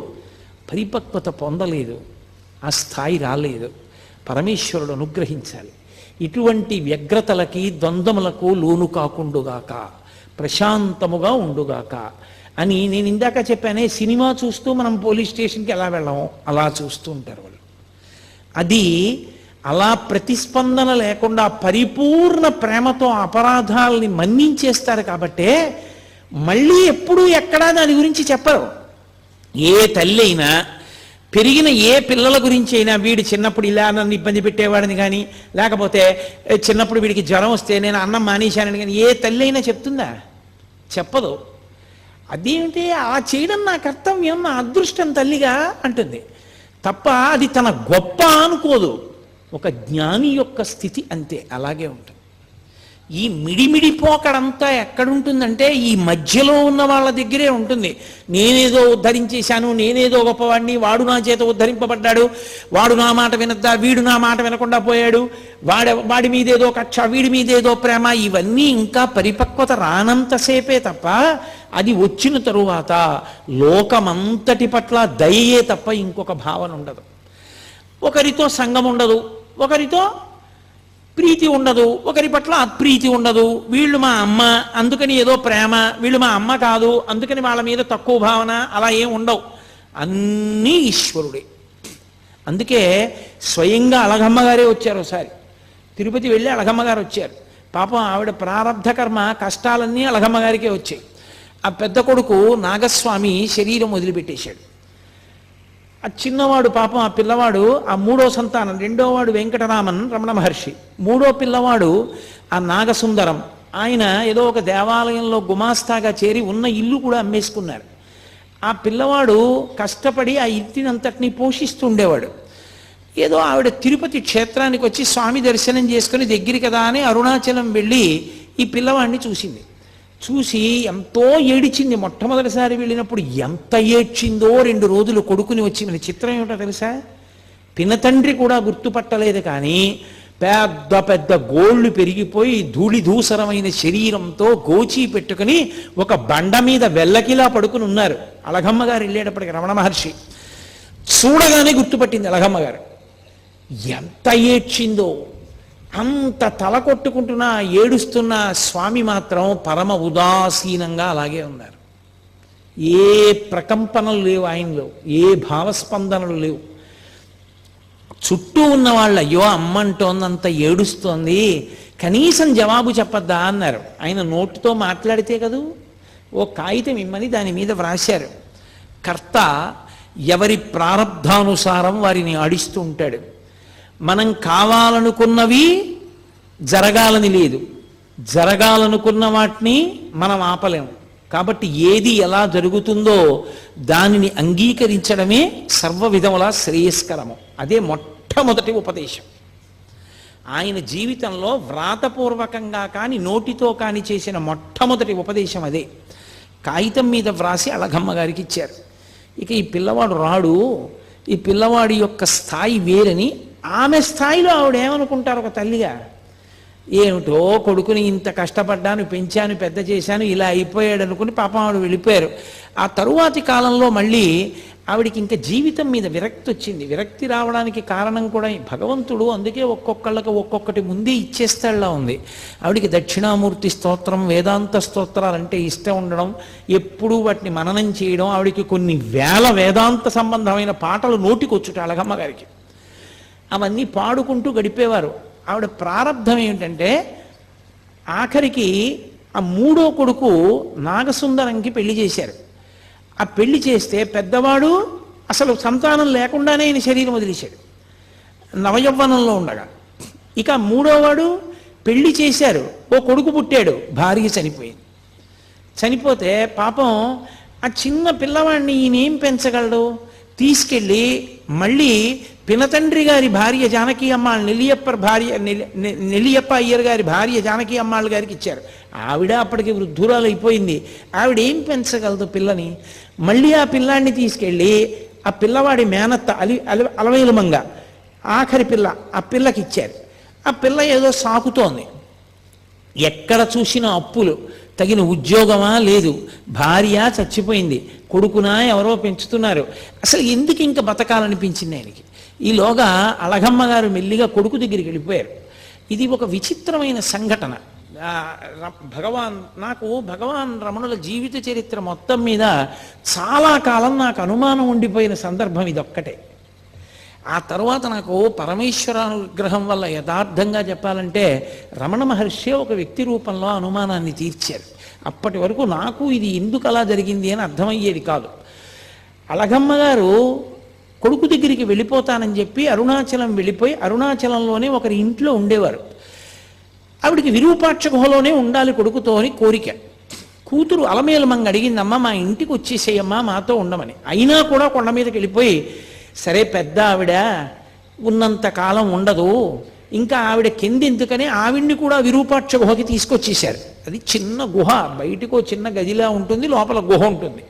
అక్కడే ఈవిడ ఉండేవారు. అక్కడ ఈవిడిది ఆచారం సంప్రదాయం, తడి పొడి మడి మైల ఆచారము ఈవిడిది. ఆయనేమో అగ్నిహోత్రం, మహాజ్ఞాని, ఆయన అన్నిటికీ అతీతుడు. ఆయన దగ్గరికి వచ్చి ఒకప్పుడు ఒక వ్యక్తి ఏడిచాడు, నేను ఎన్ని కష్టాలు పడుతున్నానో నేను చేసిన పాపాలేనని.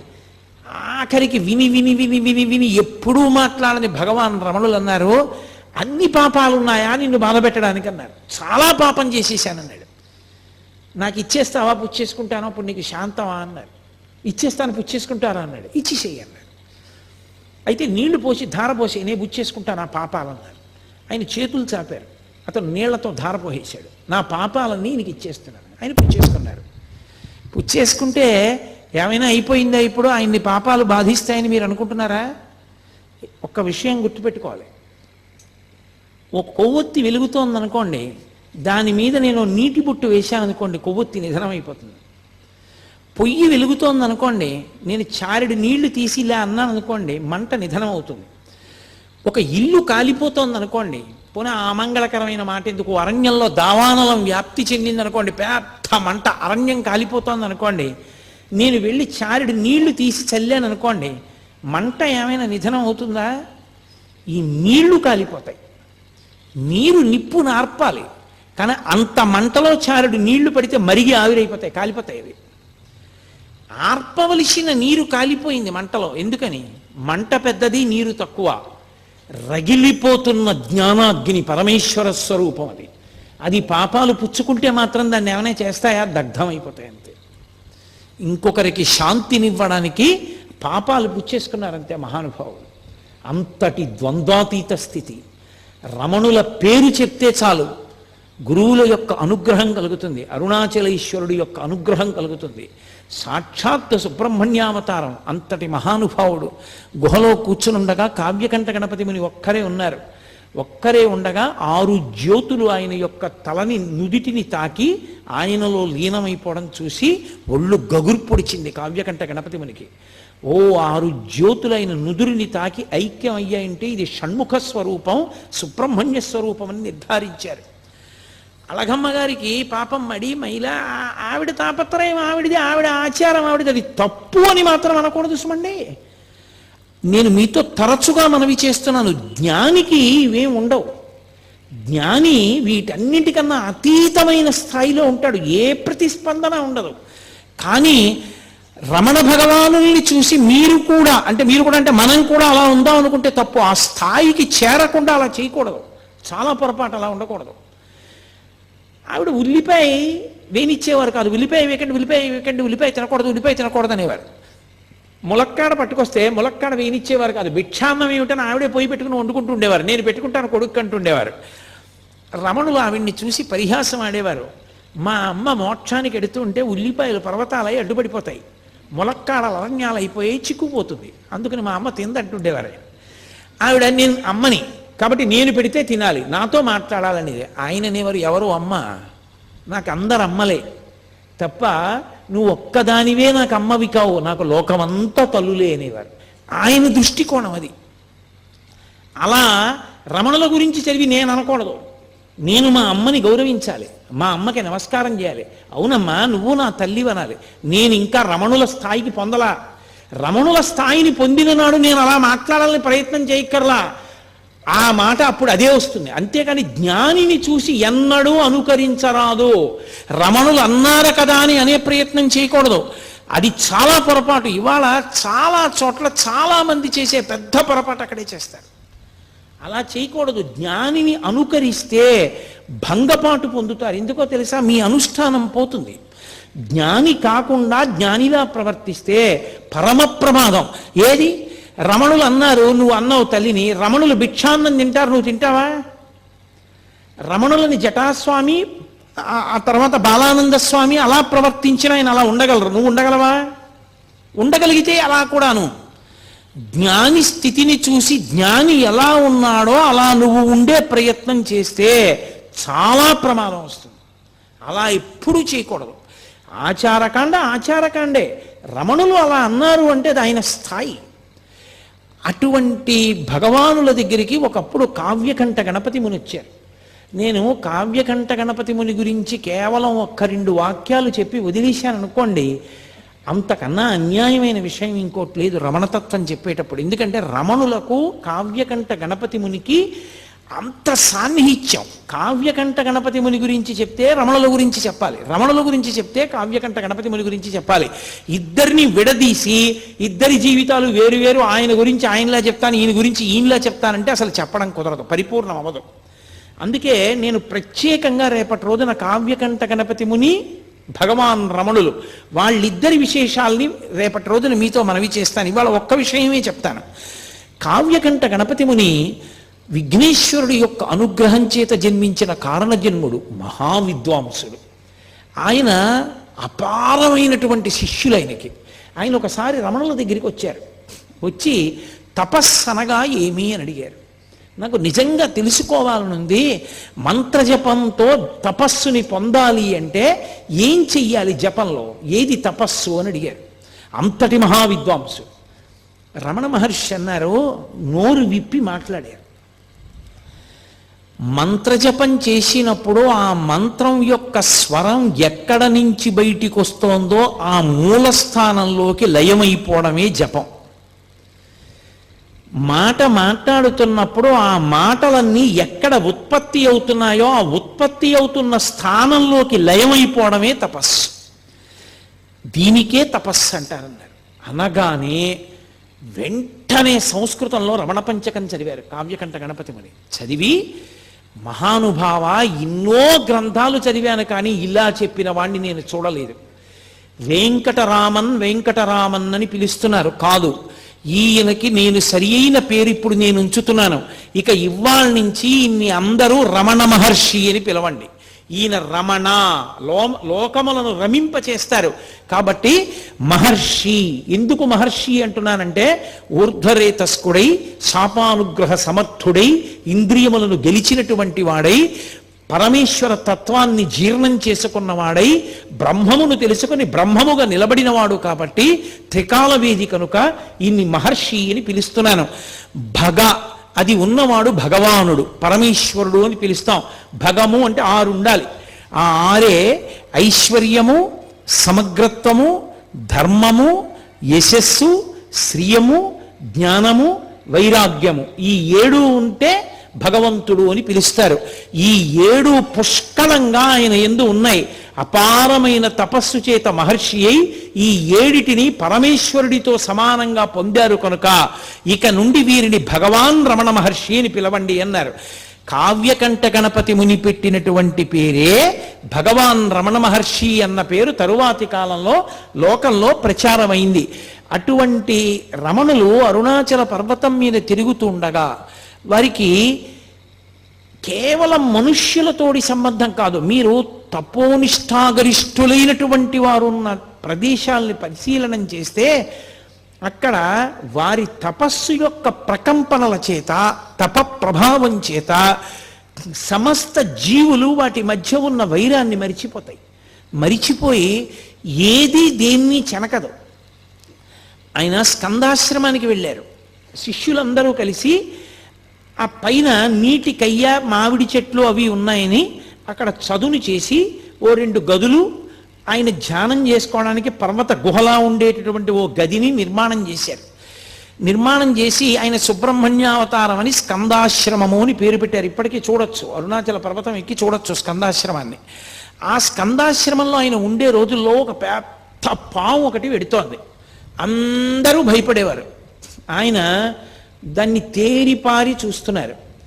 అది ముందు నడుస్తోంది, రమణులు వెనకాతల నడుస్తున్నారు. కావాలని కాదు, ఆయన వెడుతున్నారు, అది ముందు వెడుతోంది.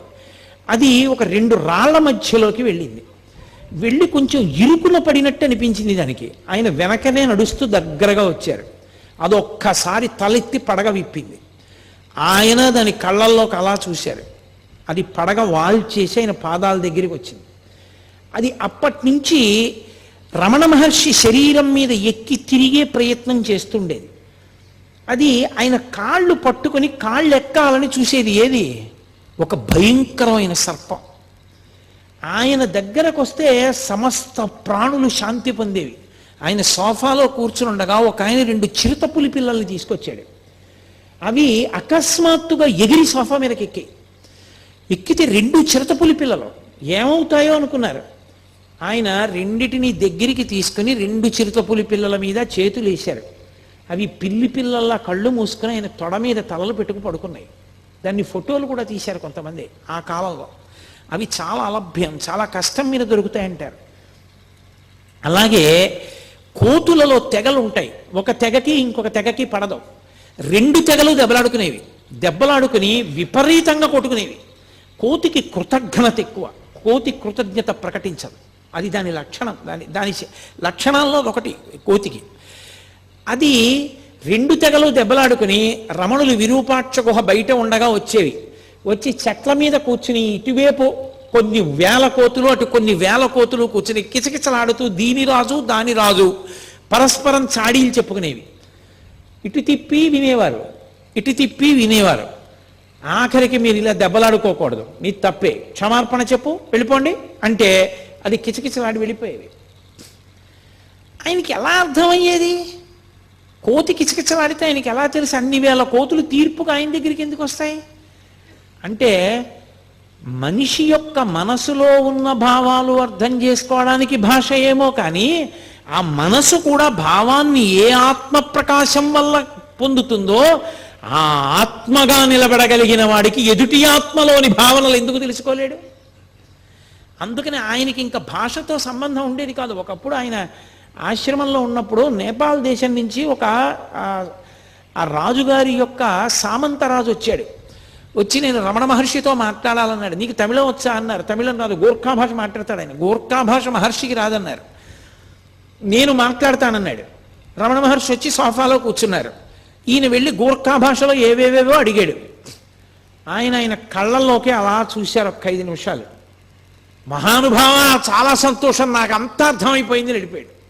వాళ్ళ రాజుగారికి చెప్పాడు. వాళ్ళ రాజుగారు వచ్చి వీడికి అన్నీ అర్థమైపోయాడు, మీరు చెప్పినవన్నీ గోర్ఖా భాషలో ఈయనకి చెప్పినవన్నీ మాకు చెప్పాడని చెప్తుంటే హాల్లో ఉన్న వాళ్ళందరూ నవ్వారు. రమణ మహర్షి గోర్ఖా భాషలో ఇవన్నీ చెప్పడం ఏమిటని. ఆయన చూశారంతే అర్థమైపోయేది. అటువంటి మహాజ్ఞాని, పరమేశ్వర స్థాయిని పొందినటువంటి మహానుభావుడు, పరమేశ్వరుడైనటువంటి స్థితి అయింది. అందుకే ఒకానొకప్పుడు ఒక తెగకంతటికి రాజుగా ఉంది కొంతకాలం ఒక పెద్ద కోతి. దాన్ని తరిమేశాయి కోతులన్నీ, దానికి పదవి పోయింది. 2 అనుచరులు మాత్రం పాపం పాతరాజుగారన్న బెంగతో ఎప్పుడూ అనుసరించి వస్తుండేవి. దానికి ప్రాణోత్క్రమణం అయిపోయే సమయం ఆసన్నమైంది. అది వచ్చి విరూపాక్ష గుహ ముందు తిరుగుతోంది. రమణ మహర్షి చూసి జాలేసి దాన్ని ఇలా 2 చేతులతో ఎత్తి తీసుకెళ్లి ఒళ్ళో పడుకోబెట్టుకున్నారు.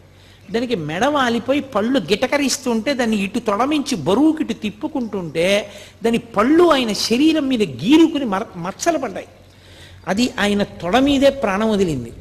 ఇది సిద్ధపురుషుడు, అందుకనే అరుణాచల పర్వతం మీద తిరిగి ఇది ఇలా శరీరం విడిచిపెట్టింది, దీనికి విభూతి అలంకారం చేసి బొట్టు పెట్టి దీన్ని తీసుకెళ్లి గొయ్యి తీసి కర్పూరం వేసి ఖననం చెయ్యండి అని ఒక సన్యాసిని ఖననం చేయించినట్టు ఖననం చేయించారు. ఒక కుక్క ఉండేది. అది దేవదాసి ఇంటికి వెళ్ళి పలహారం చేసేది. దేవాలయ ప్రసాదం అన్నం తినేది. దేవాలయంలో పడుకునేది. ప్రతిరోజు వచ్చి రమణ మహర్షులు ఉన్నటువంటి విరూపాక్ష గుహ ముందు నమస్కారం చేసి వెళ్ళిపోయేది. అది శరీరం విడిచిపెట్టినప్పుడు అలాగే చేయించారు. ఆయన దగ్గరికి ఎన్ని ప్రాణులో ఒక కుంటి కోతి ఒకటి ఉండేది. అది ఆయన అన్నం తింటుంటే అది అన్నం తినేది. అది వచ్చేది, ఓ గిన్నెలో దానికి అన్నం పెట్టేవారు. ఆయన తినడం మొదలెట్టితే అది తినడం మొదలెట్టేది. కోతికి నిలకడ ఉండదు, అటు ఇటు నడిచి పరిగెట్టి పోసేస్తుంది. ఒక మెతుకు కింద పోయకుండా తినేది. ఒక రోజున అన్నం కింద పడేసింది. అది ఏమి ఇవాళ నీ బుద్ధి ఇలా తయారైంది, అన్నం కింద పడేశావు అన్నారు ఆయన. దానికి కోపం వచ్చి రమణ మహర్షి కంటి మీద కొట్టింది. ఆయన నువ్వు నా దగ్గరికి రావద్దన్నారు. అది ఏడుస్తూ వచ్చి ఒక వారం రోజులు పోయిన తర్వాత అన్నం తినడం మానేసి బతిమాలుకుంది ఆయన కాళ్ళ దగ్గర కూర్చుని, నన్ను మళ్ళీ మీ ఒళ్ళోకి తీసుకోండి, నాకు అన్నం పెట్టండి అని. ఆయన అన్నం పెడితే అది కలిసి అన్నం తినేది. అది ఒకానొకప్పుడు కోతులందరికీ రాజయింది. ఆయన అన్నారు నోటితో, నువ్వు ఒకనాడు రాజు అవ్వాలే కోతులకి అన్నారు. అది నిజంగా రాజు అయింది. వాళ్ళు ఎన్నుకుంటారట కోతుల జాతుల్లో కూడా. ఎన్నుకుని అది వచ్చి భగవాన్కి స్కందాశ్రమంలో ఉండగా వచ్చి నమస్కారం పెట్టుకుంది. నమస్కారం పెట్టుకుంటే ఆయన అన్నారు, అన్నం తినన్నారు. అంటే అది తిననని చెప్పి సంజ్ఞ చేసి వెళ్ళి చెట్టు మీద కూర్చుంది. 20 రాణులు. వానర జాతిలో ఏంటంటే అంతవరకు ప్రభువుగా ఉన్నవాడి రాణులు కొత్త ప్రభువుకి రాణులు అయిపోతారు. అందువల్ల అది రాణులతో కూర్చునుంది. అందులో అక్కడ అన్నం తింది అది. ఆ తర్వాత ఇన్ని ప్రాణులు, ఒక ప్రాణి కాదు. ఆ కూరలవ్వ అని ఒక ఆవిడ ఉండేది. ఆవిడ పాపం ఆకుకూరలు తెచ్చి ఉడికించి రమణ మహర్షికి పెడుతూ ఉండేది అరుణాచల పర్వతం మీద ఉన్నప్పుడు. ఆవిడ మహాతల్లి లక్ష్మి అనేటటువంటి ఒక ఆవు రూపంలో పుట్టి ఆశ్రమానికి వచ్చింది. మహర్షి చెప్తూ ఉండేవారు, ఈవిడ కూరలవ్వ ఇప్పుడు లక్ష్మి అన్న గోవుగా వచ్చిందని చెప్పేవారు. దానికి ఎంత స్వాతంత్రం! అది తిన్నగా రమణ మహర్షి దగ్గరికి వచ్చేది. ఆయన కౌపీనం ఒకటే పెట్టుకుని కూర్చుని ఉండేవారు. ఆయన ఒళ్ళంతా నాకేసేది. నాకేస్తే నాలుక గరుగ్గా ఉంటుందేమో, ఆయన ఒళ్ళు ఎర్రగా అయిపోయేది. ఎర్రగా అయిపోయిన తర్వాత వెళ్ళిపోయేది. ఆయన హాల్లో కూర్చుని ఉంటే వచ్చి ఆయనకి రోజు ప్రదక్షిణం చేసి, అది రాత్రి పడుకోవడానికి వెళ్ళిపోయే ముందు ఆయనకి ప్రదక్షిణం చేసి నమస్కారం చేసి వెళ్ళిపోయేది. గోశాల కట్టారు. గోశాల కడితే గోశాలలోకి ఆ ఆవుని పంపిస్తున్నారు. అది వెళ్ళలేదు. ఎంత తోసినా వెళ్ళలేదు. అది అందరినీ తప్పించుకుని పరిగెత్తుకుంటూ హాల్లోకి వచ్చి రమణ మహర్షి ముందు నించుంది. ఆయనకు అర్థమైంది, ఓ నేను గృహప్రవేశం చేస్తున్నాను గోశాలలోకి, మీరు లేకపోతే ఎలా రమ్మంటోందని. ఆయన లేచి వచ్చారు. ఎందుకు దాన్ని అలా ఇబ్బంది పెడతారు, అది నేను వచ్చాక గృహప్రవేశం చేస్తానంటోందన్నారు. అప్పుడు భగవానులతో కలిసి అది గృహప్రవేశం చేసింది. దానికి అంత చేరిక, ఎంతమందిలో ఉన్నా సరే అది టీవీగా నడిచి వచ్చి రమణ మహర్షి దగ్గరికి వచ్చి ఆయన్ని నాకేసి ఆయనకి ప్రదక్షిణం చేసి నమస్కారం చేసి వెళ్ళిపోయేది. ఆఖరణ దానికి ప్రాణం పోయేటప్పుడు కూడా అలాగే ఉగ్గపట్టుకుంది ప్రాణాలు. రమణ మహర్షి వెళ్ళి దగ్గర కూర్చుని ఒళ్ళో తల పెట్టుకుని, ఏమ్మా బాధగా ఉందా లక్ష్మి అని ఒళ్ళు నిమురుతుంటే ఆయన వంకే చూస్తూ ప్రాణం వదిలేసింది. ఇప్పటికీ రమణ మహర్షి ఆశ్రమంలో సమాధులు ఉంటాయి. వెనక్కి వెళ్ళి చూస్తే అందులో ఆ లక్ష్మి గోవు అని ఆవు బొమ్మేసి సమాధి ఉంటుంది. అది ఒక సిద్ధయోగి చిట్ట చివరికి ఇలా వచ్చి ఒక గోవు రూపంలో సేవించిందని ఆయన దానికి సన్యాసిని ఎలా పూడుస్తారో అలా ఖననం చేసి సమాధి నిర్మాణం చేశారు. అలా ఒక కాకి ఒక గ్రద్ద పొడిస్తే వచ్చి రమణ మహర్షి దగ్గర పడిపోయింది. ఆయన దాన్ని ఒళ్ళో పెట్టుకునేవారు. అది అలా వారం రోజులు ఉండి ఆయన ఒళ్ళోనే పడుకుని ఒళ్ళోనే ఉండి ఒళ్ళోనే వదిలిపెట్టేసింది ప్రాణం. ఉడతలో పరిగెడుతూ ఆయన దగ్గరికి వచ్చి ఆయన ఒంటి మీద ఆడుకుంటూ ఉండేవి. ఆయన జీడిపప్పు తెచ్చి చేతిలో పట్టుకుంటే తినమంటే తినేవి కావు. ఉడతలన్నీ వచ్చి చుట్టూ చేరితే ఆయన ఒక్కొక్క జీడిపప్పు పెడితే ఈ ఉడతలన్నీ తింటూ ఉండేవి. పాము వచ్చి పడగపట్టి నించునేది. నెమలు వచ్చి అక్కడ నించునేది. నెమలి పావుని కొట్టేది కాదు, పావు నెమల్ని చూసి భయపడేది కాదు. అన్ని ఉడతలు ఆయన ఒంటి మీద తిరుగుతూ ఆడుకుంటూ ఉండేవి. పూర్వం మనం కాశీఖండంలో అగస్త్య మహర్షి యొక్క ఆశ్రమం గురించి చదివితే ఎంత విచిత్రంగా ఉంటుందో. ప్రాణులు తమ మధ్య వైరాన్ని కూడా మరిచిపోయి ఎలా తిరుగుతాయని చెప్తారో అలా తిరుగుతుండేవి ప్రాణులన్నీ ఆయన దగ్గర. జాక్ అని ఒక కుక్క, ఎంత విశ్వాసం మహర్షి అంటే! అంత విశ్వాసం ఉన్న కుక్క అది భీష్మాచార్యుల వారిలా ఉత్తరాయణ పుణ్యకాలం వచ్చే వరకు ప్రాణాలు ఒగ్గపట్టుకుని అపరభీష్ముడిని పిలిచారు ఆయన దాన్ని. భగవాన్ వచ్చి దగ్గర కూర్చుని దాన్ని ఒళ్ళో పడుకోబెట్టుకున్న తర్వాత ఆయన వంక చూస్తూ కళ్ళు మూసేసింది. ఇప్పటికి జాక్ ది డాగ్ అని రాసి ఆ కుక్కకి కూడా సిద్ధపురుషుడు ఆఖరిసారి ఇలా శరీరం విడిచిపెట్టారని దానికి సమాధి కట్టించారు. త్రికాలవేది, ఎక్కడ ఎన్ని ప్రాణులు ఆయన కోసం వస్తే అన్ని ప్రాణులతో మాట్లాడుతుండేవారు. అన్నీ ఆయనది చూసి పరవశించిపోతుండేవి. ఇన్ని ఆయన చుట్టూ చేరుతుండేవి. భగవంతుడి చుట్టూ సమస్త ప్రాణులు ఎలా తిరుగుతాయో రమణుల చుట్టూ అలా తిరుగుతుండేవి. అళఘమ్మ గారు స్కందాశ్రమంలోకి వెళ్ళిన తర్వాత ఆవిడికి అనారోగ్యం వచ్చి ఇక ప్రాణోత్క్రమణం అయిపోయే సమయం ఆసన్నం అయిపోయింది. ఇక మాట పోయింది. ఆవిడ్ని పడుకోబెట్టి ఇప్పటికీ ఉంటుంది ఆ గది. అళఘమ్మ గారికి మోక్షం ఇచ్చిన గది అని రాసుంటుంది, మనం లోపలికి వెళ్ళి చూడొచ్చు. ఆ గదిలో అమ్మ దగ్గర కూర్చుని అమ్మ గుండెల మీద కుడి చేయి పెట్టి అమ్మ తల మీద ఎడం చేయి పెట్టి పట్టుకున్నారు. తెల్లవారుజామున కూర్చున్న వ్యక్తి రాత్రి 8 గంటలకి లేచారు. లేచి అమ్మ మోక్షం పొందింది అన్నారు. అందరు ఆశ్చర్యపోయారు, ఏమైందన్నారు. అమ్మ చేసుకున్న కర్మల వల్ల, వాసనాబలం వల్ల కొన్ని వేల జన్మలు ఎత్తాలి. ఆ కొన్ని వేల జన్మల్ని అమ్మతో సూక్ష్మ రూపంలో అనుభవింపచేసేశాను. సూక్ష్మ శరీరంతో అనుభవించేసింది. కర్మలన్నీ నశించిపోయాయి. ఇప్పుడు అమ్మ మళ్ళీ పుట్టడానికి ఏ కర్మలు లేని స్థితిలో తన శరీరాన్ని విడిచిపెట్టేసింది.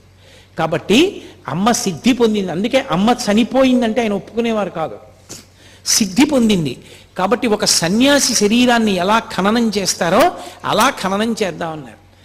8 గంటలకి, నేను అదే మీతో చెప్తున్నది, ఒక జ్ఞానికి చెల్లుతుంది, మనకి చెల్లదు.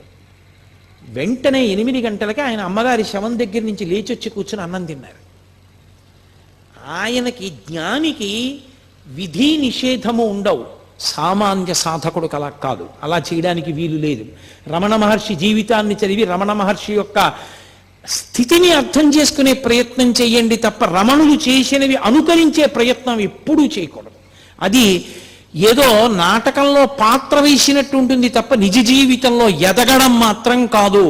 అది క్రమక్రమంగా సాధన చేత జ్ఞాని కావాలి తప్ప అకస్మాత్తుగా ఏవో కొన్ని పనులు చేసి నువ్వు జ్ఞాని అయిపోయావు అనుకుంటే చాలా చాలా ప్రమాదం. అది గతి తప్పిపోతాడు, సాధనలో కిందకి వెళ్ళిపోతాడు. పరమ ప్రమాదం అది. సరే, నేను దాని గురించి హెచ్చరికతో కూడిన ప్రసంగం ఎందుకు చెయ్యాలి, రమణతత్వం గురించి మాట్లాడే ప్రయత్నం చేస్తాను. ఆయన ఆ మూడో తమ్ముడు మహానుభావుడు, పెద్ద ఆయన ఎలాగో నాగస్వామి శరీరం వదిలిపెట్టారు, రెండో ఆయన భగవాన్ రమణులైపోయారు, మూడో ఆయన తన భార్య చనిపోయింది, ఆ కొడుకుని తీసుకెళ్లి చెల్లెలు అలివేలు మంగ దగ్గర వదిలేశారు. ఆ నాగసుందరం గారు నేను ఒక్కడిని మాత్రం ఉండిపోవడం ఎందుకని, ఇక అలగమ్మ గారు అక్కడే ఉంది కదా అని చెప్పి ఆయన కూడా సన్యాసం తీసుకున్నారు. తీసుకుని నిరంజనానంద స్వామి అన్న పేరుతో ఆయన కూడా విరూపాక్ష గుహలోనే ఉండేవారు. ఈ తల్లి శరీరాన్ని పట్టుకుని కొండ కిందకి దిగారు. అప్పటికి శ్మశానం, ఇప్పుడు రమణాశ్రమం ఏదుందో అది శ్మశానంలో అంతర్భాగం. అప్పుడు ఆ శ్మశానంలోనే ఒక గొయ్యి తీసి గోతిలో అమ్మ శరీరాన్ని ఉంచారు. ఉంచగానే ఎవరో కాశీ నుంచి శివలింగం తీసుకొచ్చారు. వెంటనే అమ్మగారి సమాధి మీద ఆ శివలింగాన్ని నుంచి, దీని పేరు మాతృభూతేశ్వరాలయము, అమ్మగా మారిన పరమేశ్వరుడు లేదా పరమేశ్వరుడైన అమ్మ అన్న పేరుతో అమ్మకి గుడి కట్టారు, మాతృభూతేశ్వరాలయం అని. అప్పటికి గుడేం లేదు. కొన్నాళ్ళు పోయిన తర్వాత రోజు కొండ దిగొచ్చి నిరంజనానంద స్వామి పూజ చేసేవారు. రోజు రావడం వెళ్ళడం కష్టంగా ఉందని 4 తాటాకులతో చిన్న పందిరేసుకుని ఆ శ్మశానంలోనే సమాధి పక్కన ఉంటూ ఉండేవారు ఆయన. అలా ఉంటూ ఉండగా కొంతకాలానికి జయంతి ఉత్సవాల సమయానికి రమణ మహర్షి కూడా వారం రోజుల ముందు వచ్చి అక్కడే ఉండిపోయారు. ఇంకా ఉండిపోయి ఆయన పైకి వెళ్ళలేదు కొండ మీదకి. ఉండిపోయిన తర్వాత 4 తాటాకు పందిళ్ళు వేశారు. ఒక తాటాకు పందిరి గదిలో రమణులు కూడా ఉంటూ ఉండేవారు. అలా ఉన్న రోజుల్లోనే ఒక ఆశ్చర్యకరమైన సంఘటన జరిగింది. ఆయన ఒక గదిలో ఉంటుండగా ఓ కుక్కొకటి లోపల ఉండేది. ఒక 4 కిటికీల దగ్గర పడుకునేవారు. ఆయన పడుకున్నారు. ఇంతలో అలికిడి వినపడింది. ఊరికి చిట్ట చివరకు ఉంది ఆగ్నేయ భాగంలో. ఏమైంది, దొంగలు వచ్చారేమో అని అక్కడ ఉన్నవాళ్ళు లేచి కిటికీలోంచి చూశారు. చూసి 6 ఉన్నారు అన్నాడు. లోపల ఉన్న అతను కనపడ్డారు బయట 6 దొంగలు. 6 ఉన్నారన్నాడు. అనగానే వాళ్ళు కిటికీ అద్దం బద్దలగొట్టి కిటికీ బద్దలగొట్టారు. బద్దలగొట్టి లోపల ఎంతమంది ఉన్నారు రా, ఎవరున్నారు రా అని అరిచారు. అరిచేటప్పటికీ రమణులు ఆయనకి నిద్ర ఏమిటి, శరీరం నిద్రపోతుంది. ఆయన కూర్చుని అన్నారు, తలుపు తీయండి, వారిని రమ్మనండి, వారికి కావలసినవి ఏ ఉన్నా తీసుకుని వెళ్ళమనండి అన్నారు. అంటే వాళ్ళు దొంగలు చాలా ఉద్రేకంగా ఉన్నారు, వాళ్ళు మనల్ని కొడతారేమో అన్నారు. వాళ్ళు పాపం ఆ స్థాయిని ఇంకా పొందలేదు, వాళ్ళు దొంగతనంలో ఉన్నారు, వాళ్ళు ఉద్రేకపడచ్చు, కానీ మనం ఎందుకు ఉద్రేకపడాలి, తప్పు కదా, తీయండి తలుపు అన్నారు. అంటే తలుపు తీశారు. తలుపు తీసి లోపలికి వచ్చి వాళ్ళు బడితే కర్రలు పెట్టి ఆ చుట్టూ ఉన్న వాళ్ళని అరిచిన కుక్కని కూడా కొడితే కుక్క భయపడిపోయి పారిపోయింది గదిలోకి. వాళ్ళు కూర్చున్న రమణుల దగ్గరికి వచ్చారు. వచ్చి ఏం దాచావు చెప్పు, నీ దగ్గరికి చాలామంది వస్తారు కదా, ఎంత ఉంది చెప్పమన్నారు.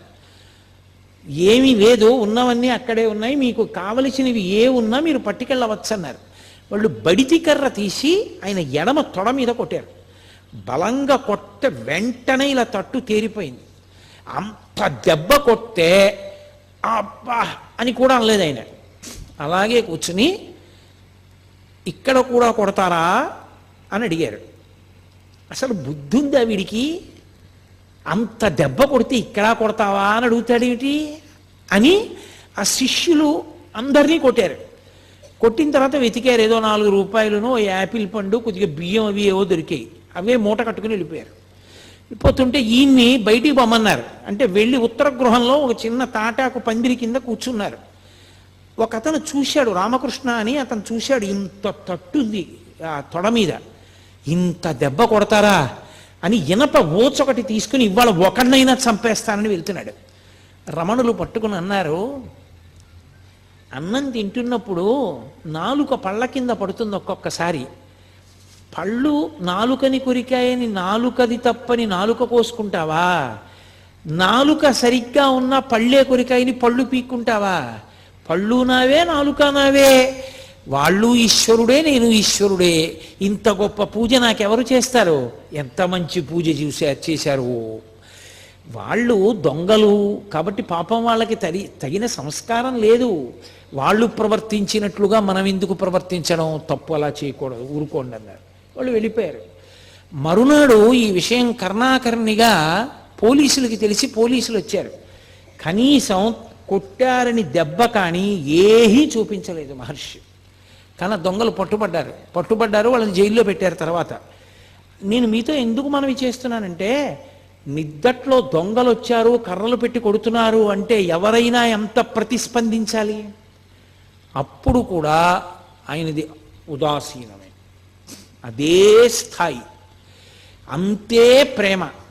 అమ్మని పిల్లాడు పిలిచి ఎవరితోనో మాట్లాడుతుంటే అమ్మ పలకలేదని కోపం వచ్చి చెళ్ళని చెంపకాయ కొడితే ఏమిటది అని ఊరుకున్న అమ్మలా, పిల్లవాడికి తెలియదని క్షమించేసిన తల్లిలా క్షమించేయడమే తప్ప కనీసం దొంగల మీద ఒక చిన్న కంప్లైంట్ ఇవ్వలేదు. ఎప్పుడూ ఆయన అసలు మళ్ళీ ఆ సందర్భాన్ని స్మరించలేదు. అటువంటి మహానుభావుడు మెల్లిగా ఏదో ఆశ్రమం అలా తాటాకు పందిళ్ళు, గదులు, మెల్లిగా ఏదో సిమెంటుతో కట్టినటువంటి గోడలు, గదులు ప్రారంభమయ్యాయి. సూర్య నాగమ్మ గారు, నేను ఈ మిగిలిన ఉపన్యాసాల్లో ఎక్కడో దాని గురించి స్పృశిస్తాను తప్పకుండా. ఒకానొకప్పుడు హఠాత్తుగా రమణుల యొక్క శిల్పమూర్తిని తెప్పించారు. ఆవిడ తెల్లబోయారు సూర్యనాగమ్మ గారు. ఇది ఎందుకు ఈ శిల్పం అన్నారు. ఏమో ఇక శిల్పం అవసరం వచ్చిందేమో అన్నారు. ఎచ్చెమ్మాళ్ళని ఒక మహాతల్లి, పరమభక్తురాలు, ఆవిడ వెళ్ళిపోయింది, శరీరం వదిలేసింది. ఆవిడ ఎక్కడో శరీరం వదులుతుంటే ఇక్కడ అకస్మాత్తుగా ఆయన మౌనంలోకి వెళ్ళిపోయి ఒళ్ళంతా కాంతిపుంజం అయిపోయింది. 2.5 గంటల తర్వాత కాంతి ఆయన వదిలి ఆయన బహిర్ముఖులయ్యారు. ఖచ్చితంగా ఎన్ని గంటలకు ఆయన్ని కాంతిపుంజం పట్టుకుందో, ఆయన మౌనంలోకి వెళ్ళిపోయారో ఖచ్చితంగా ఆ సమయానికే ఇచ్చెమ్మాళ్ళు అక్కడ శరీరం వదిలేసింది. పరమ భక్తురాలు ఆవిడ. ఆయన దగ్గరికి వచ్చి చెప్పారు వాళ్ళు, ఇచ్చెమ్మాళ్ళు వెళ్ళిపోయిందని. తెలుసు ఇచ్చెమ్మాళ్ళు వెళ్ళిపోయింది అని ఆయన అన్నారు. ఆవిడికి సమయం ఆసన్నమైంది, దీనికి ఎప్పుడో అన్నారు. అది మొట్టమొదటి మాట అవతార పరిసమాప్తికి. అందరూ హడిలిపోయారు, ఏమిటి ఇలా అంటున్నారని. తరువాతి కాలంలో మెల్లగా సర్కోమా పొడసూపింది. ఎడమ చేతి మోచేతి పైన ఒక చిన్న గడ్డలా ఒకటి వచ్చింది. వచ్చి అది మెల్లిగా పెద్దదై అది బద్దలై అందులోంచి నెత్తురు కారడం మొదలుపెట్టింది. ఇంత నెత్తురు కారిపోతోంది, నీరసపడిపోతున్నారు రోజు రోజుకి అని చుట్టూ ఉన్న వాళ్ళందరూ బెంగ పెట్టుకున్నారు. ఆకులు తీసుకొచ్చారు, పసర్లు పిండారు, రేడియం సూదులు తీసుకొచ్చారు, సూదులు గుచ్చి కట్టారు. అందరూ ఆయన దగ్గరికి వెళ్ళి, భగవాన్ మీకు పుండు పుట్టిందా అనేవారు. ఆయన అనేవారు, నాకు పుండు పుట్టలేదు, పుండుకి పుండు పుట్టిందనేవారు. ఈ శరీరమే పుండు, సుఖ దుఃఖములు అనుభవించడానికి వచ్చింది, ఈ పుండుకో పుండు పుట్టిందనేవారు. అది అలా నెత్తురు కారిపోతుండేది. ఆఖరికి దానికి ఆపరేషన్ చేశారు. ఆపరేషన్ చేసి పుండు తీసేశారు. మళ్ళీ అది సెలవేసుకొచ్చి మళ్ళీ పుండు మీద ఇంకో పుండు వచ్చింది. అది అలా నెత్తురు కారుతూనే ఉండేది. అది విపరీతమైన పోటుట సర్కోమా. ఎవరైనా వచ్చి భగవాన్ అంత నెత్తురు కారుతోందంటే ఆయన అనేవారు, ఇది శమంతకమణి, ఎంత ఎర్ర బంగారం పెడుతోందో చూశారా అనేవారు. ఒకానొక సందర్భంలో జలగలతో కరిపించారు. అది నెత్తురు తాగేస్తుంది, చెడు నెత్తురని. అవి విడిచిపెట్టలేదు, తాగి అలాగే స్తబ్దుగా ఉండిపోయాయి. ఏమిటి జలగలు అలా ఉండిపోయాయి అన్నారు ఎవరో. దానికి కూడా సమాధి స్థితి అబ్బిందేమో అన్నారు. దానికి ముగ్గు వేసి లాగేశారు ఆ జలగల్ని. అవి చిన్న మాంసం ముక్కలతో ఊడిపోయాయి. ఆయనకి ఎనస్థీషియా ఇస్తామన్నారు. నాకు మత్తెందుకు, దీన్ని మీరు కోసుకుంటానంటున్నారు, కొయ్యండి, నేను సాక్షిని అన్నారు. అంతటి సాక్షిత్వాన్ని పొందినటువంటి మహాజ్ఞాని, మహానుభావుడు. అటువంటి స్థితిని చేరిపోయినటువంటి భగవానులు అప్పుడు కూడా, ఆ స్థితిలో కూడా వేదపారాయణం జరిగేటటువంటి సమయంలో మాత్రం బయటికి వచ్చి కూర్చుని దర్శనమిస్తుండేవారు. కొన్ని వేల మంది ఆశ్రమమంతా చేరిపోయి ఆ ఘోష వినపడుతూనే ఉండేది. అరుణాచల శివ, అరుణాచల శివ, అరుణాచల శివ, అరుణాచల. ఆయనకి అది పరమ ప్రీతి పాత్రం ఆ భజన. ఆ అరుణాచల అక్షర మణమాల అని ఆయన చేత రచింపబడింది. అది చదువుతూ ఆయన చదువుతూ ఉండేవారు. ఒక్కరోజైనా ఈ ఉపన్యాసాలు చెప్పుకున్నందుకు నేను అరుణాచల అక్షర మణమాల తీసుకొచ్చి దాని తెలుగు అనువాదం చేశారు పెద్దలు. దాని తెలుగు అనువాదంలోంచి నేను అక్షరమణమాలలోంచి చదువుతాను. మీ అందరూ కూడా ఒక రోజున చక్కగా అరుణాచల శివ, అరుణాచల శివ, అరుణాచల శివ, అరుణాచల అని ప్రార్థన చేద్దురు. కానీ ఒక్కరోజైనా కనీసం ఆ భజన చేద్దాం మనం. కాబట్టి అందరూ భజన చేస్తున్నారు. ఎంతమందో ఆయన్ని నమ్ముకున్న మహానుభావుడు, ఆయన దర్శనం అవ్వకపోతే ఎలా అని అలమటించిపోతున్న వాళ్ళు. అటువంటి వ్యక్తి ఆ ప్రమాదీనామ సంవత్సర చైత్ర బహుళ త్రయోదశి పూర్వాషాఢ నక్షత్రం ఉండగా ఆయన 8:47 ఇప్పటికీ రమణ మహర్షి శరీరాన్ని విడిచిపెట్టేసినటువంటి సమయాన్ని చూపిస్తున్న క్యాలెండరు గడియారం ఆ నిమిషాల దగ్గర ఆగిపోయి రమణులు శరీరం విడిచిపెట్టేసినటువంటి గది దగ్గర కనపడుతుంది. ఎప్పుడూ లేనిది ఆయన అకస్మాత్తుగా లేచి కూర్చుంటానన్నారు. లేచి కూర్చోవడం అంటే మంచం మీదే కూర్చోపెట్టారు, వెనక దిండు పెట్టి. ఎడం చేయి కదిలేది కాదు, ఆ ఎడం చేతిని కదిపి ఒళ్ళో పెట్టుకున్నారు. ఒళ్ళో పెట్టుకుని కుడికంటి వెంట బాష్పధార కారింది. అప్పటికే ఆయన ఎన్నో మాటలు అనేవారు. ఒళ్ళు ఉనికిపోయి జ్వరం వచ్చేస్తే ఆయన్ని పట్టుకోబోయారు. పట్టుకోబోతే గుడారంలో ఏనుగుని దూరిస్తే ఆ ఏనుగు గుడారంలో ఉండలేక గుడారం కదిలినట్టు ఇక ఈ చిన్న శరీరంలో ఉండలేనని ఆత్మ కదులుతోందనేవారు. మహానుభావుడు ఎంతటి స్థితప్రజ్ఞుడు. ఆయనకి ఆపరేషన్ చేసిన తర్వాత చాలా చల్లగా ఉంది, వెచ్చగా ఉంటుందని మంచం కిందకి తీసుకొచ్చి ఆయన అంతేవాసులు హీటర్ పెట్టారు. తెల్లవారేటప్పటికి ఒళ్ళంతా వాచిపోయి బద్దలైపోయి నెత్తురు కారుతున్నట్టు అయిపోయింది. డాక్టర్లను పిలిచారు. వాళ్ళు పరిగెత్తుకొచ్చన్నారు, ఎవరు పెట్టారు హీటరు? హీటర్ పెట్టకూడదు, పెడితే ఒళ్ళంతా కూడా వాచిపోతుంది, ఎవరు పెట్టారని అడిగారు. అడిగితే మేమే పెట్టామన్నారు. వాళ్ళు తెలియక వెచ్చగా ఉంటుందని పెట్టామన్నారు. మరి ఇంత బాధపడిపోతూ ఒళ్ళంతా వాచిపోయిందే, ఎందుకు పిలవలేదు మమ్మల్ని అని అడిగారు. ఆయన అన్నారు, వారేమో దీన్ని కోశారు, కోసి ఇది బాగుంటుందని వారన్నారు. వారేమో మంచం కింద హీటర్ పెట్టి దీనికి బాగుంటుందన్నారు. ఇదేమో నేను లొంగనంది. పైగా హీటర్ పెడితే నాకు నచ్చలేదని ఇదేమో ఇలా తయారైంది. వారి పంతం వారిది, వీరి పంతం వీరిది, దీని పంతం దీనిది, ముగ్గురి పంతాలు చూస్తున్నాను తమాషా అన్నారు ఆయన. ఒక ఆయన అన్నాడు, అలా కాదు భగవాన్, ఇక్కడ ఆపరేషన్ చేస్తే మళ్ళీ వచ్చేస్తోంది, అందుకని ఎడంచి తీసేస్తామన్నారు. ఆయన చిరునవ్వు నవ్వన్నారు, నా అదృష్టం, తల మీద పుడితే తలకొద్దురా అన్నారు. తప్ప అలా చేయి తీయించేసుకునేదో బతుకుదామన్నా ఆ శరీరంతో ఉండాలన్న కోరిక కూడా లేదు. ఆ క్షణం రానే వచ్చింది. ఇంతమంది ప్రార్థన చేస్తున్నారు. కుడికంటి వెంట బాష్పధార కారింది. అంటే పరమానందాన్ని పొందారమ్మయ్య, అయిపోయింది శరీరం, ప్రారబ్ధ కర్మ అయిపోయింది, వదిలిపెట్టేశాను శరీరాన్ని.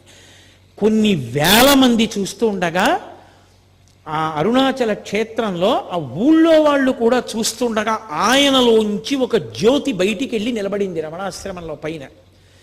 అందరూ ఆశ్చర్యంతో ఆ జ్యోతి వంక చూస్తూ వెలిగిపోతోంది అది ప్రకాశంతో. రాత్రి 8:47 సమయం.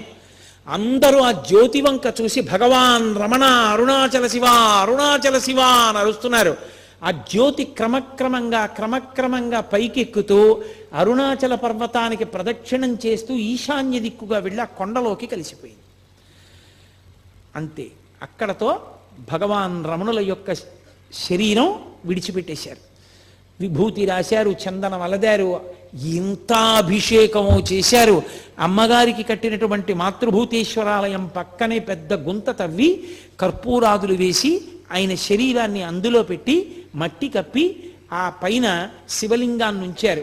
ఇప్పటికీ ప్రతిరోజు ఆ శివలింగం దగ్గర వేదపఠనం చేసి అభిషేకం చేసి అత్యద్భుతమైన అలంకారం చేస్తారు.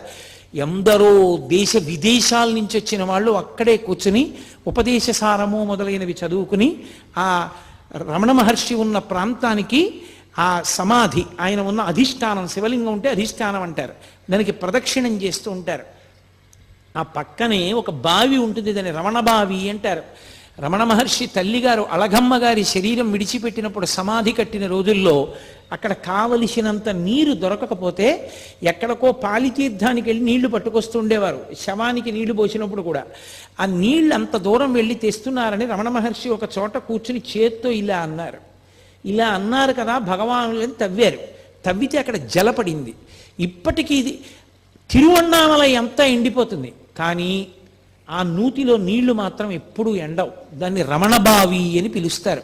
దాన్ని అఘశమన తీర్థము అని పిలుస్తారు. అఘములంటే పాపములు, పాపములను శమింపచేయగలిగిన తీర్థము రమణ తీర్థము, అఘశమన తీర్థము. రమణులు ఉన్నంతకాలం కూడా ఆ అందులో ఉన్నటువంటి తీర్థంతోటే మాతృభూతేశ్వరాలయంలో అర్చనలన్నీ జరుగుతూ ఉండేవి. మహానుభావుడు పుట్టినప్పుడు కనులు లేని కబోది ఒక జ్యోతి పుట్టిందిరా, వెలిగిపోతోంది పురుటి గదిలో అంది.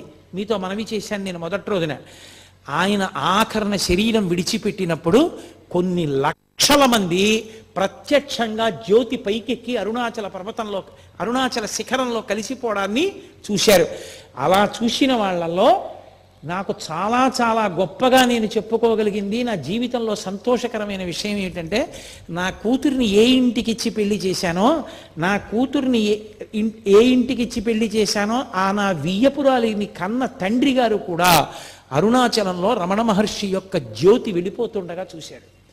చూసి ఆ రోజుల్లో ఆయన అదేమిటి జ్యోతి వెడుతోంది, రమణులకు ఏమైనా అయిందా అన్నారు. ఆ జ్యోతిని చూసి తిరువణ్ణామలై అంతా పరిగెత్తింది రమణాశ్రమానికి. ఏమైంది రమణులకని? ఆ జ్యోతి రూపంలో ఆయన వెళ్ళిపోయారు.